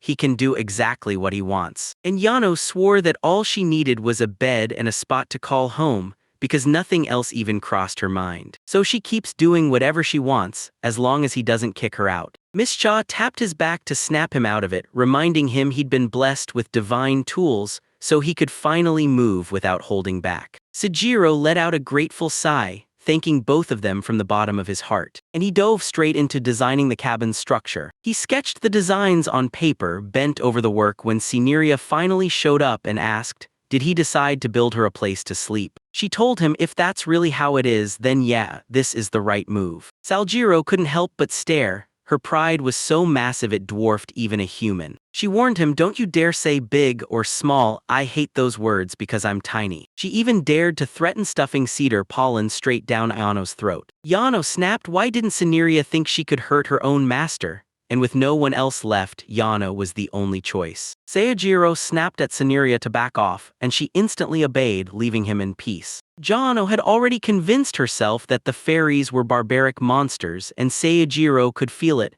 Once those connections started snapping into place, everything was about to get messy fast. Cineria pressed again, asking if he was building a bedroom, and he shot back that it was just a rest house. So she leaned in and asked him, why don't you just make the window bigger? Seijiro caught her vibe. She didn't care about calling it big, then added, dead serious, that he doesn't have any glass. So yeah, making the windows bigger didn't change a thing, and then it hit him. Did she know how to get real glass? She did, but not plain glass. Cineria could spin a thin, clear sheet made from wood and water. And the slick, dissolving liquid seeped away like it was grown from silky moss, right on cue with Musubai. Sejiro couldn't thank Musubai enough for how insanely helpful she'd been, and the fairy swore she was the one who'd take care of it, not that moss. Sejiro bent low, then pressed, "Go on, make it." Saneria did exactly what she promised, and together they crafted that wild glass look with the CNF film. Sejiro was overwhelmed with gratitude, and that's when he learned the truth. Some trees are built from hardened cellulose, which was how they forged this glass, by hammering it thin with fairy magic, and he remembered hearing rumors of that kind of spell before. And this CNF film was crazy light and super tough, so sealed up tight it was airtight, yet it still outpowered steel. And most importantly, it was so clear, like glass. Saneria asked if they could finally make windows, and Sejiro grinned. "Yep, it'll work perfectly." She snapped quick demands at him to build a bedroom, and he shrugged. No problem, though he told her he was busy setting up a shared space right now. Saneria didn't even flinch. She told him to do whatever he wanted. He leaned in and asked if she was really planning to take it over later. She flicked her gaze away and mumbled, like it wasn't what it looked like. But she was dead set on fighting for it. Then Saneria vanished, and he was left fretting while more work piled up. But it was totally fine because he had the materials ready, all thanks to her. Sejiro remembered how he'd thought up that wedge-shaped box, convinced it would be the perfect blueprint for an A-frame cabin. He started by stacking big stones as a foundation. Then he built a square frame base and strapped it down with thin boards. And on top of that, he built an extra air layer with CNF film, basically turning it into double-pane glass. It sealed the foundation so tight it became both waterproof and perfectly insulated. And with that, he smashed down solid wood boards to finish the floor for good. Next came the roof and the walls. Those crucial pieces went up piece by piece, locking everything into place. So he lined up even more frames on the floor, showing everyone the basic structure for real. To Iano, it looked like a perfect triangle. Then he said the design was built to follow that shape. Next, she helped him nail down the loft floor before they even touched the walls, and she couldn't wait to see how it would turn out because the place already looked like it would be dark, cramped, and suffocating. So Gyro hauled the windows up right after that. Then he slapped the door in place and nailed up the siding too. He also sealed the outside walls with CNF film to make them waterproof and give them a bit of breathing room for ventilation. She blurted, "Why not just use your skill to fix everything, so we don't even have to apply CNF on the outer roof?" He reminded her, "My fixed skill locks this bucket down tight, so not a drop gets through." And if he pulled the same trick here, he feared they'd suffocate from cranking the airproofing way too high. After he finished the film, he slammed the cabin with black paint. After days of non-stop tweaking and hard work, the cabin finally stood finished and ready. Before they even stepped inside, Miss Cha demanded everyone pause and say 2 words about the cabin. He admitted it was brutal work, but once he saw the results, it blew past every wild thing he'd imagined. "So yeah, it paid off." She said he sounded like a true craftsman, then praised how solid and beautifully made that cabin looked. She could practically feel unity humming through the building, because every race teamed up and built it together in perfect harmony. Guided by the divine tool's touch, Miss Chia couldn't help but grin, thinking the whole thing had this amazing vibe. Seijiro stood there stunned, as her incredible feedback hit him like a punch. Then Saneria stormed in and pointed out that it sounded super elf-like, and Mr. snapped back, reminding her she was an elf too. When the elves glanced at both the outside and inside, they were searching for a verdict, but Miss Shaw, he acted like the outside was the only thing that mattered. No wonder she doesn't care if they don't understand her, and still call her arrogant. Miss Shaw snapped at that remark and told Saneria to watch her words, because Miss Shaw had only glanced at the cabin and this whole mess wasn't finished yet. Even with the scenery out of the way, he insisted he was only teasing her, and after all that, she couldn't help but fall for the cabin's whole vibe. The cozy look, the charm, the beauty of it. Even without flashy designs, it still looked incredible, and the smart build hid every joint like it never existed. But that dull black paint was meant to vanish into the scenery,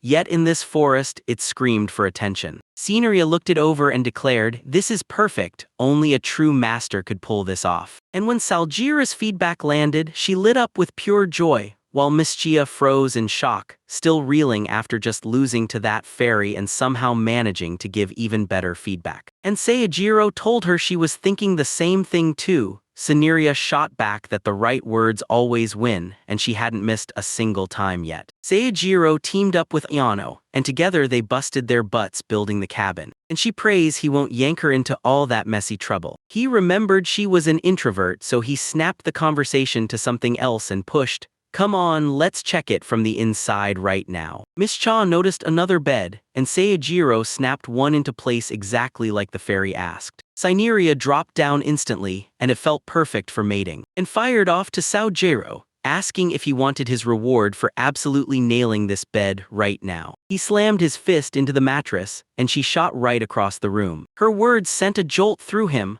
like maybe he'd accidentally made the bed just right for those bizarre ideas. He snapped his head to Miss Cha and swore he'd never think like that pervert fairy again. She nodded right along with him, her reply cutting straight through the tension. And he bragged that the bed he built could fold right open into 2 separate beds. So it doubles as the perfect bench too. And that massive window right here, it had this black. A film layer clung to the top, slicing off the view and swallowing the light coming from the outside. Yano demanded it because she never acted like she could stand the sun. And the craziest thing he built, that massive window, flip one move and it swings wide open. It absolutely looked mind-blowing. And Mr. was absolutely loving every second of this house tour. That grin on his face was exactly what Saojiro had been praying to lay eyes on. While Fairy told Ayano that Seijiro must have set up a secret spot for him and the elf to sneak away and spend time together. Sojiro could hear their voices clear as day from where he stood, and it freaked them both out instantly. Sojiro kept going, telling everyone, "We've finally got room to breathe now." With extra water in their packs and beds waiting for them, they'd be totally set even if they tore into town for a mountain of supplies or landed a massive hunt. And just like that, they stumbled onto a genuinely great merchant in town. "So if we can make it something people actually buy, we'll secure our future and keep living." And he was absolutely certain they'd be blown away by the ideas he had cooking. They marveled at handcrafted goodies and brand new luxuries they'd never even seen before. This was the easy, laid-back life Seijiro had been dreaming of. And Ayano even jumped in to help him out now and then. He didn't fight back at all. Mr. finally saw him stop, breathe easy, and take that long overdue rest. In the peaceful resting cabin, Sojiro decided to kick back for a while, no pressure, just him and his friends, finally free to enjoy the moment. Back in town, Dalero froze in shock when he heard Sedek had finally found a buyer for the venom snake's gallbladder, snatched right out of the divine tree forest. Sedek nodded like she'd just proven a point,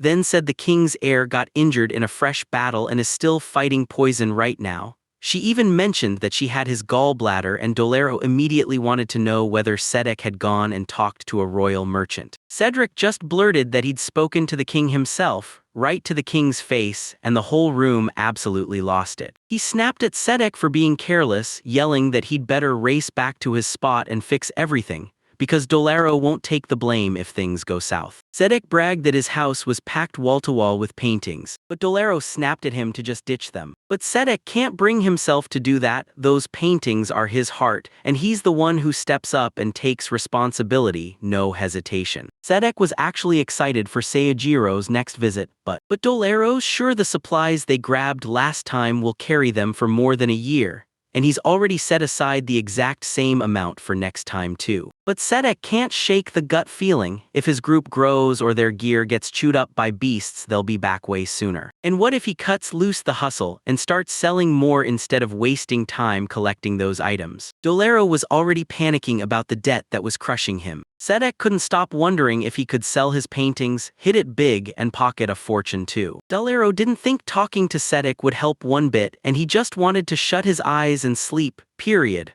While, around the same time, Sojiro started debating whether he should swing by the town soon. Next day, straight out of nowhere, Cyneria walked in and demanded the master host a wild drinking party. Sojiro nearly choked when he heard that, and it looked like she'd already hauled a whole barrel of booze along with her. She was determined to make peace with that dark mage right there. Because everyone was supposed to adore that fairy, yet Yano kept freaking out, acting terrified every time she was near. Seijiro can't even process it. Cynerio's doing all of this just to feed her tyrannical ego. And she hauled in alcohol, convinced it would loosen anyone up and get them on their side. Cyneria would turn this drinking party into a way to smooth things over with Ayano, right while she's good and intoxicated. It wasn't only that, she hauled in a massive bag and brought more with her too. Sojiro leaned in and demanded, "What you shove in that thing?" With a smug grin, she hauled out those fancy award glasses and bragged that her top-notch connections could open doors, thanks to her plant-type fairy buddies. Though she snatched something from them. She popped the bag open, held up what was inside to Sojiro, and boom,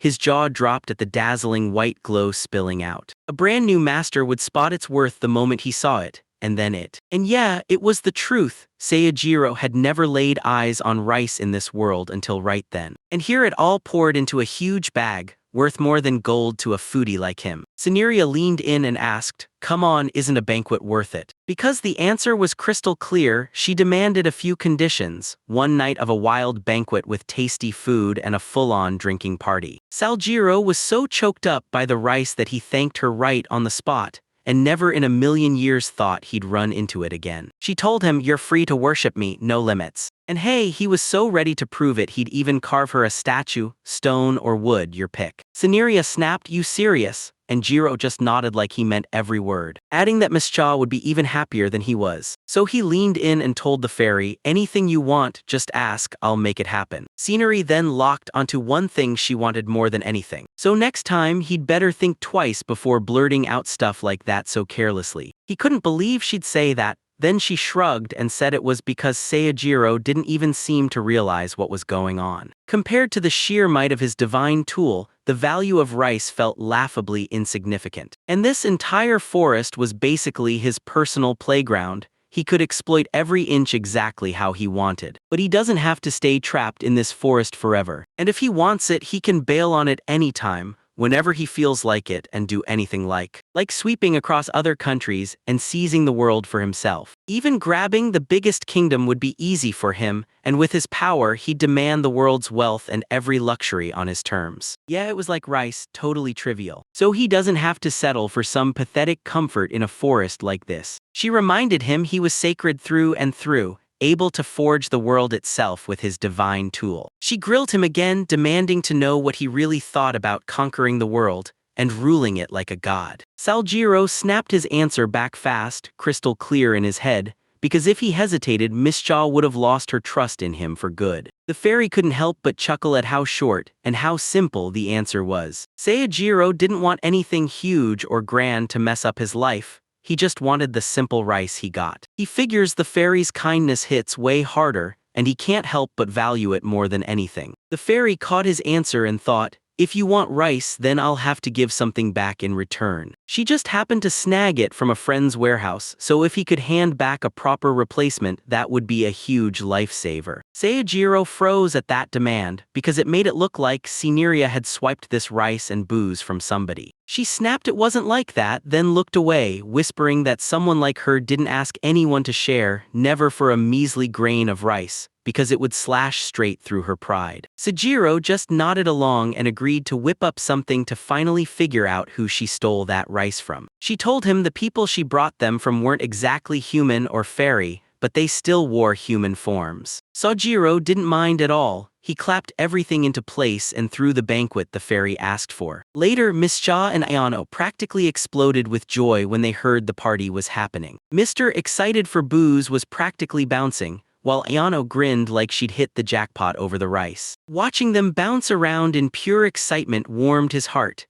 and he told them it wasn't luck at all, it was the fairy who'd brought all that stuff just to celebrate meeting everyone. The scenario basically shut the whole thing down, flat out denying he ever said that. Miss Cha froze for a second. Turns out the fairy wasn't just scary, she had a sweet little side, and Miss Cha blurted out that she was nice after all. She was practically vibrating with impatience for the rice, even though she had no clue what it would taste like. Sojiro guessed her reaction was exactly what everyone was supposed to do. And Yano, it was like the rice had hypnotized her, she couldn't even lift her eyes for even a second. Sojiro wished, just for once, she could finally get a look at the fairy who brought it. But the moment she said it had been 4 whole years since she last saw rice, everything hit different. Sojiro could read her heart like a fellow Japanese, and that made everything hit even harder. He dropped her off with rice for the moment and then told everyone, "Get ready, our banquet's coming." John sprinted off with Kaitama to gather herbs while the fairy darted out for mushrooms, and Miss Cha headed off to snag the meat. She managed to snag a few lobsters too, and Saljiro was like,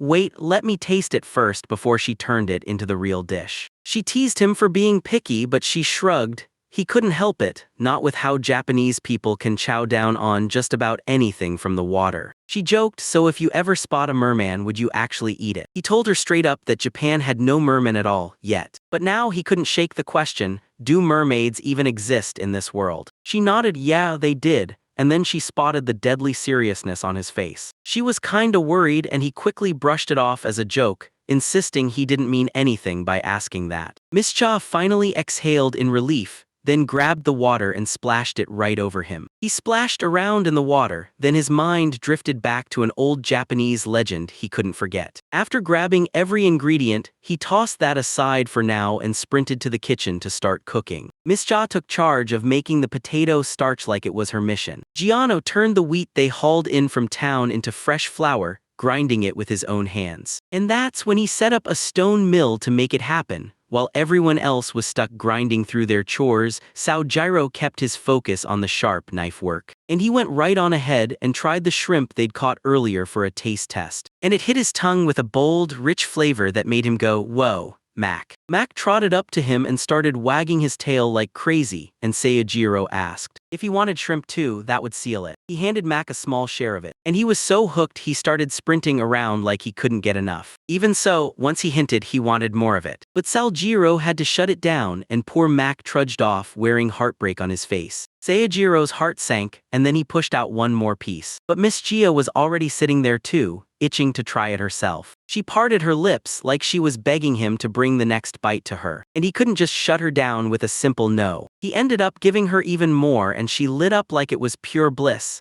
Then she shouted for Yano to come taste it too. Yano couldn't help but wonder if she was really meant to crawl on all fours to try the piece too. Then he shut that down fast and told her she didn't need to. And somehow, another fillet vanished before they even finished the first bite. Later that night, the food was finally on the table, and they kicked things off with a raucous toast, clinking glasses of booze. The menu's big special, ice-cold beer and sizzling steak. Mr. couldn't stop staring at that mind-blowing combo. It tasted even better than ever before. Next on the plate, fried fillet hit the table crisp with a coating of potato starch. He couldn't believe it. Somehow, he pulled off an absolutely jaw-dropping banquet. He clocked just how relieved Miss Gia was, so the fairy snapped at him not to mess with her long ears too much. Then the spread rolled in crispy tempura, river shrimp paella, and Ayana had been salivating for these dishes all day. Man, it's been years, so long since she last tasted rice from these dishes. While she was out of it, stuffing her face in her own little world, Miss Cha noticed Ayana was crying non-stop.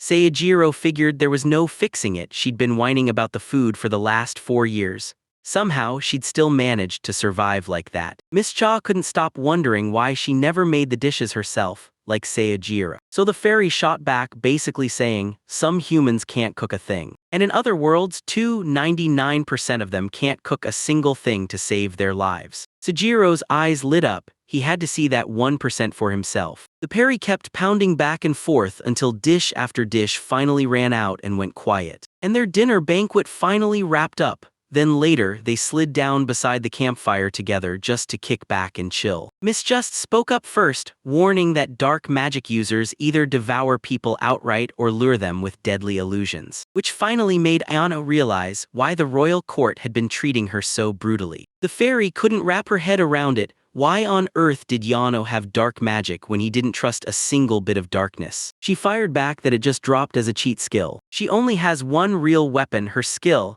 and she puts her whole faith in shonen magazines. Seijiro even admitted that after death, the only thing that truly haunted him was one unfinished manga he never got to finish. Mr. couldn't stop his curiosity and blurted, "So, what in the world is a manga?" Where Yano was the go-to specialist. Seijiro tossed it out as a joke, even though Ayano's chanting was just a manga imitation. And the moment she realized it, her cheeks flared red and she immediately dodged the subject. Then she broke down her whole life like it was manga. like some high school girl got reincarnated into another world and immediately started using cheat-level powers. Gianno told me her whole story began on the day she stumbled down the stairs on her way back, and when blood rushed to her head, the world tipped sideways and she blacked out for a moment. Then she stumbled on a gate in total darkness, and the moment her eyes opened, she was standing in a dim forest in a whole new world. And right from that moment, her whole life as an otherworlder kicked into motion. First, she'd lost most of her past life memories, and when goblins suddenly crashed the scene, she broke down and started crying. Somehow, she spat out a dark incantation and tore into the monsters, then sprinted straight to the closest human town she could find. Then someone told her wandering mages should sign up with the Adventurer Guild, and that left her no way out. She had to become an adventurer, even if it meant facing something terrifying, disgusting, and deadly. She made her choice from day one: work like crazy, stash every coin, and once she had enough, open her own sweets shop. The only Isekai'D tale she could recall from that time was Wild, about the protagonist steamrolling the sweet-making industry. She dreamed her sweets would blow up, get her rich, and finally let her walk away from this brutal grind. But the moment other adventurers spotted her using dark magic, their reactions turned weirdly shocking. Yano leaned in and grilled them. So, is dark magic really bad? They cowered before her like rats and bolted the second they could. He shot a warning look and said the dark magic was luring monsters in like it had a dinner bell. Yano suddenly realized she'd been unknowingly luring monsters into the areas just outside town. And she couldn't stop thinking how great it would feel to finally have someone beside her. But a loner like her couldn't seem to click with anyone. Then she spotted a crew of ruthless adventurers packed in the middle of a crowd. She figured that if she pushed herself even harder and got stronger, more people would finally notice her and start talking to her. Then one fateful day, she stumbled into another dark mage, and they handed her a brand new grimoire. That dark mage leaned in and told her they weren't like ordinary mages at all, then demanded she open a mysterious gate to summon a demon. She had zero clue what that guy was saying. Then when she tried to read the grimoire, every last word turned into nonsense. Then, like her mind was a switch flipping, she started dredging up memories of dark magic. And she realized it could only call up vile, dangerous beasts, yet she still craved something cuter. She kept battling monsters with dark magic because it was the only weapon she had, and it felt downright amazing to watch herself level up. She finally believed she was strong enough to wipe out a whole monster nest on her own. She might get treated like a total legend, then people would swarm over just to talk to her. They were terrified at what it meant, thinking they'd unleashed a dark magic user with that kind of power, so they started screaming witch, and Ayano's plan crashed completely. Then one day she heard desperate cries for help, and she jumped in, saving those guys from trouble. It was the exact same duo from before, and they swear they tracked all the way here after rumors spread about a suspicious cultist commanding monsters. Years passed until Yano finally asked, "Were you talking about me?" And the girl snapped and admitted she'd been wrong. Because when she saw the monsters didn't just go after others, they tore into Yano too. The guy breathed with relief, grateful that Yano ripped them out of danger. And the girl snapped that Yano was the most suspicious of them all, right before she stepped in and saved them. And since they could tell she wasn't some villain, they leaned in and asked if she'd want to roll with them. They'd heard the rumors, Yano just wants to be alone, that's all. But they still panicked that if she showed up by herself, everyone might twist it and label her as a bad person. She couldn't hide her joy when they finally came up to her, and then, right after they asked for her answer, she lit up even more. With shaking courage, he finally said yes, and stepped into their world. She finally had friends, and pure joy lit up her world,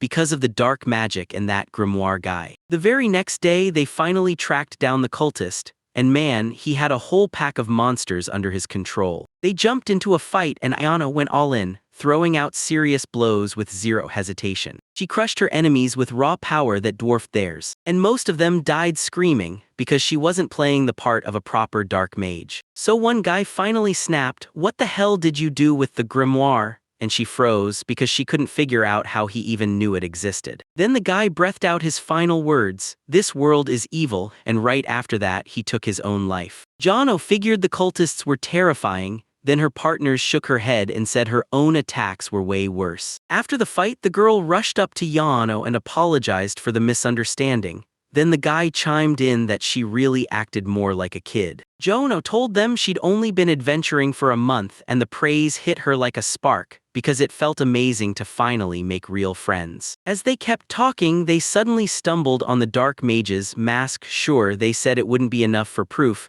but that find hit like a bomb. Giano grilled them, asking if this grimoire would do the job. Then their faces lit up in shock when they realized it was coming from Giano himself. And panic hit her. What if she got in trouble, and what if they labeled him a cultist in front of everyone else? The adventurers clocked that if she went solo, suspicion would land on her fast, so they stuck with her and covered her every step. Yano couldn't figure out what to do, and then, bam, they shoved her onto the dinner shift that very night. They flashed smiles and promised they'd de-cover for her. She almost bought it. But an hour later, she suddenly sensed something was off and bolted out of there. She thought it was that close to disaster. After stocking up on sweets in the next town, she packed up and vanished from that country for good. Seijiro couldn't stop wondering why she bolted in the first place. Ayano told him she'd read in a manga that if someone started showering sweet words without earning trust, it was all the proof she needed. They were trying to deceive her, so she got this awful feeling they were acting sweet just to spot her weak spot,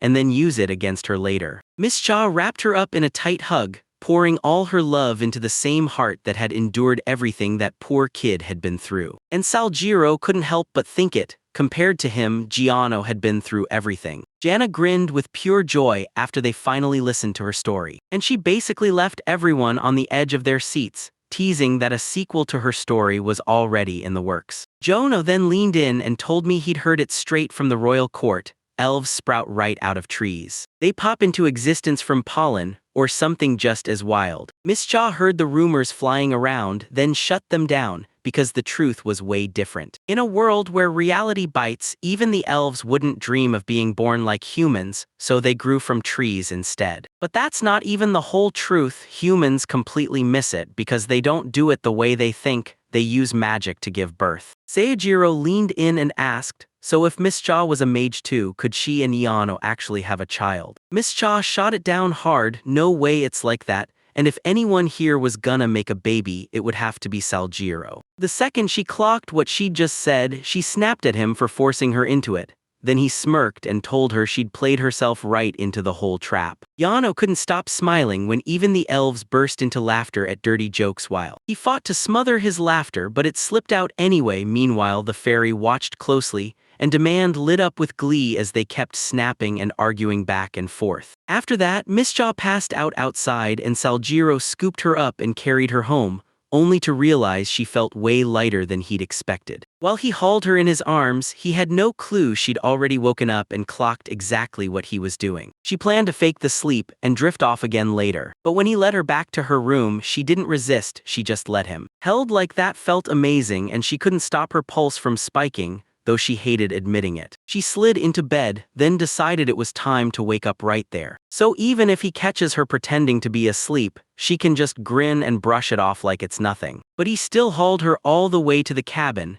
and the place instantly snapped her back to the fairy's words. A bed so perfect it practically invited mating. Miss Cha could barely keep her cool as Seijiro yanked out her hair clip and tucked her into bed. She had zero experience, and that shaky nervousness hit her hard. Caught in her confusion, she blinked, and the moment to wake up was gone. Seijiro can't stop himself from thinking she's stunning, and he ends up touching her cheeks without even realizing he's doing it. He decided it was time to go, so he shot up, grabbed his stuff and headed out. Ms. John's nerves were through the roof. She couldn't stop worrying about what she should do next. She hung on the edge of her seat, and as she watched what came next, her pounding heart finally started to slow. As she finally clocked that Seijiro had already vanished, panic flickered through her, because now she was just stuck on the bed, abandoned like nothing. When she finally woke up, fairies were sitting right there, mug of booze in hand, and they watched the whole scene unfold like it was entertainment. Miss Chia fired a question, "Have you been here the whole time?"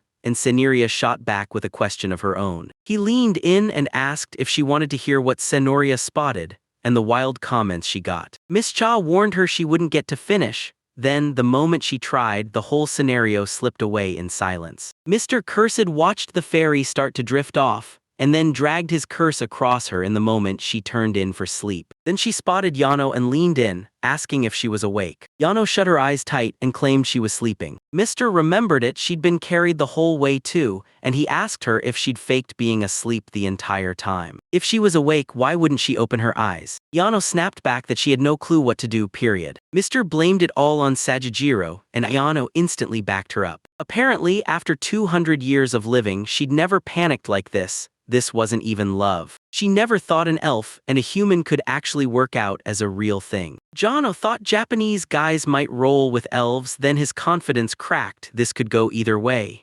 Miss Chia leaned in, demanding an answer. Was it a yes or a no? She shrugs like it doesn't matter, but Miss Chia knows it's everything. Because she used to reject people with the exact same line, Jana couldn't stop herself from prying for the rest of that story, so they kept talking. Meanwhile, the fairy darted over to Seijiro and asked, "Are you awake?" He nodded, and then she muttered that she should have grabbed wine from her acquaintance's warehouse instead of beer. Seijiro grilled her about where she'd been, and the fairy shot back that she'd just been off soaking in art like it was no big deal. Then she praised his work and asked whether that meant he'd helped her patch things up with Yano. Cineria realized it too, and now she holds Yano's leash in her hands.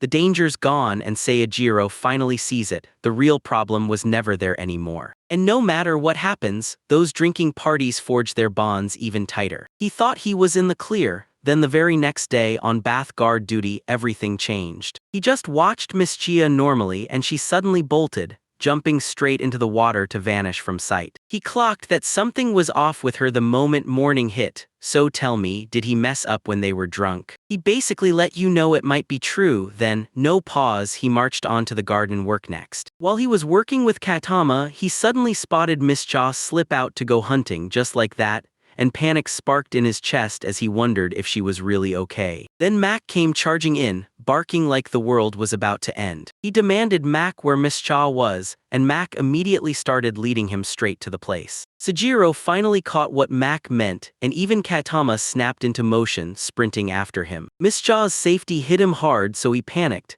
and then he shadowed Mac right after him. After sprinting for a while, he finally spotted a silhouette looming in the distance. Looks like those details are coming straight from Miss Cha, right down to what you can spot up close. He called her out and froze when he saw her drenched in blood. He blurted, "What happened? Are you okay? So tell me, why is blood splattered all over her?" She swore it wasn't her blood. But then she spotted this tiny thing over here. A dragon lying on the ground, hurt and barely holding on. Afterward, they hauled the dragon back to their home, and she hurriedly apologized for just dropping a dragon into their lives out of nowhere. He looked her in the eyes and swore it was fine. If he'd been in her shoes, he would have done the exact same thing. They dumped the dragon inside Mish's house for now, and right now it's all nerves, skittish, watchful, and terrified of every move they make. Mistrustfully, he claimed the dragons were extinct, and this one turned out to be a wild sub-dragon type, an actual wyvern. When she stumbled on it injured, Ms. wrestled with one brutal choice: ditch it in the forest or save it, then finally decided to take it in. Blood splattered her as she fought to tie the wyvern down and finally calm it. And she had Mac call Seijiro so he could rush in and shield them from the monsters closing in, sniffing the blood trail they'd been led to. Now he ordered her to wash that blood off, and she nodded and agreed without hesitation. She bolted over, scrubbed herself fast, and came right back. Meanwhile, Seijiro was busy playing with Mac. She hurried to the house, listening for every sound, and instantly checked the dragon's condition. It still felt restless in the moment, like it wouldn't settle, but she warned it could scratch up the walls. Seijiro didn't care at all. They'd deal with the mess later. Miss Cha wrestled with the best way to help the dragon heal without spooking it, since it still didn't trust her, so she planned to step in lightly and let its own healing do the heavy lifting. She asked Seijiro if she could grab some leafy branches and stuff them inside, and when he nodded, she bolted out to fetch them. Seijiro noticed Miss Cha wasn't settling down, and the very next morning, Mac ripped him out of bed before the usual time. A heavy sadness clung to his face, and Seijiro couldn't shake the feeling that something was wrong, because it was still before dawn. He clocked Miss Cha standing over there and hurried over to grill her on what she was up to. She couldn't stop worrying about the wyvern, and he finally understood what she meant. Yet the night was still pitch dark right then. She swore she'd been living in this forest for 20 years and not once had a dragon ever crossed her path, until today. And even after 200 years on this earth, she still hasn't. So she figured dragons were nothing, but legends that vanished eons ago. And she refused to let this one slip into extinction on her watch. Seijiro thought, yeah, that made perfect sense, and it hit her like a lock clicking into place. But she's taking it way too personally, throwing everything else aside and putting herself last. And ever since that day, she's been totally consumed by the dragon. The second he tried to get close to her, she'd come swinging in, handing over magic stones and other treasures for the dragon. Some days he'd go searching and still not spot her, so he'd grab Yana and demand where she disappeared to. Yano insisted she went hunting herself because that dragon was so picky about its meat that it practically demanded perfection. And just like that, he grilled the fairy again, where was Miss Cha? And she snapped back that Miss Cha was off once more hunting for magic stones. Seijiro felt like the timing was off, and Fairy snapped when Miss Chia tossed her on watch for Dragon's care. Another day crumbled past with zero sign of Miss Cha, and Mac's mood sank lower and lower too. Miss Cha kept sprinting around like crazy, so Mac couldn't even keep up, and that's when his worry flipped into curiosity. Was the dragon okay? Days crumbled by, and still not a single real conversation with Miss Cha ever happened. Then one day he spotted her, and it looked like she hadn't slept in days. She still refused to sleep, stubborn as ever, so he held back and asked if she needed anything. He told her it's fine, go get some rest, and made it clear he wouldn't dare interrupt her midstream. Then Mr. snapped his name, called him out, and demanded to know what he was going to say, right then and there. If something was off, it wasn't shocking. She hasn't been acting normal lately at all. She grilled her for slacking off because of that dragon, and when she got the answer, she swore she'd pitch in later. He leaned in and said, "It's not like that, I just need to ask you something." He linked it back to that dragon and leaned in, asking if he could see it or even reach out and touch it. Miss Cha asked him if he was into dragons, and he lit up, then blurted out how badly he wanted to pet one. Miss Cha grinned because he wasn't just brave, he actually loved meeting the dragon too, and swore to him the dragon was finally tamed now. He could pet it no problem. Then she told him to come inside the house. The moment the wyvern spotted Saljiro, it snapped into full guard mode. And he leaned in, asking her, "Are you sure you're really okay?" She pulled him into a tight hug and made sure he knew he was totally safe, right there beside his friend. The dragon finally dropped its guard, calm as can be, and let him stroke its neck. Seijiro inched toward the dragon, finally reached out and stroked its neck, and the feeling hit like pure triumph. Then the dragon stared at him like it had just figured him out, and suddenly it lifted its gaze above. Seijiro stared at the tiny cabin and thought, this place is cramped, so he decided to rip the roof clean off.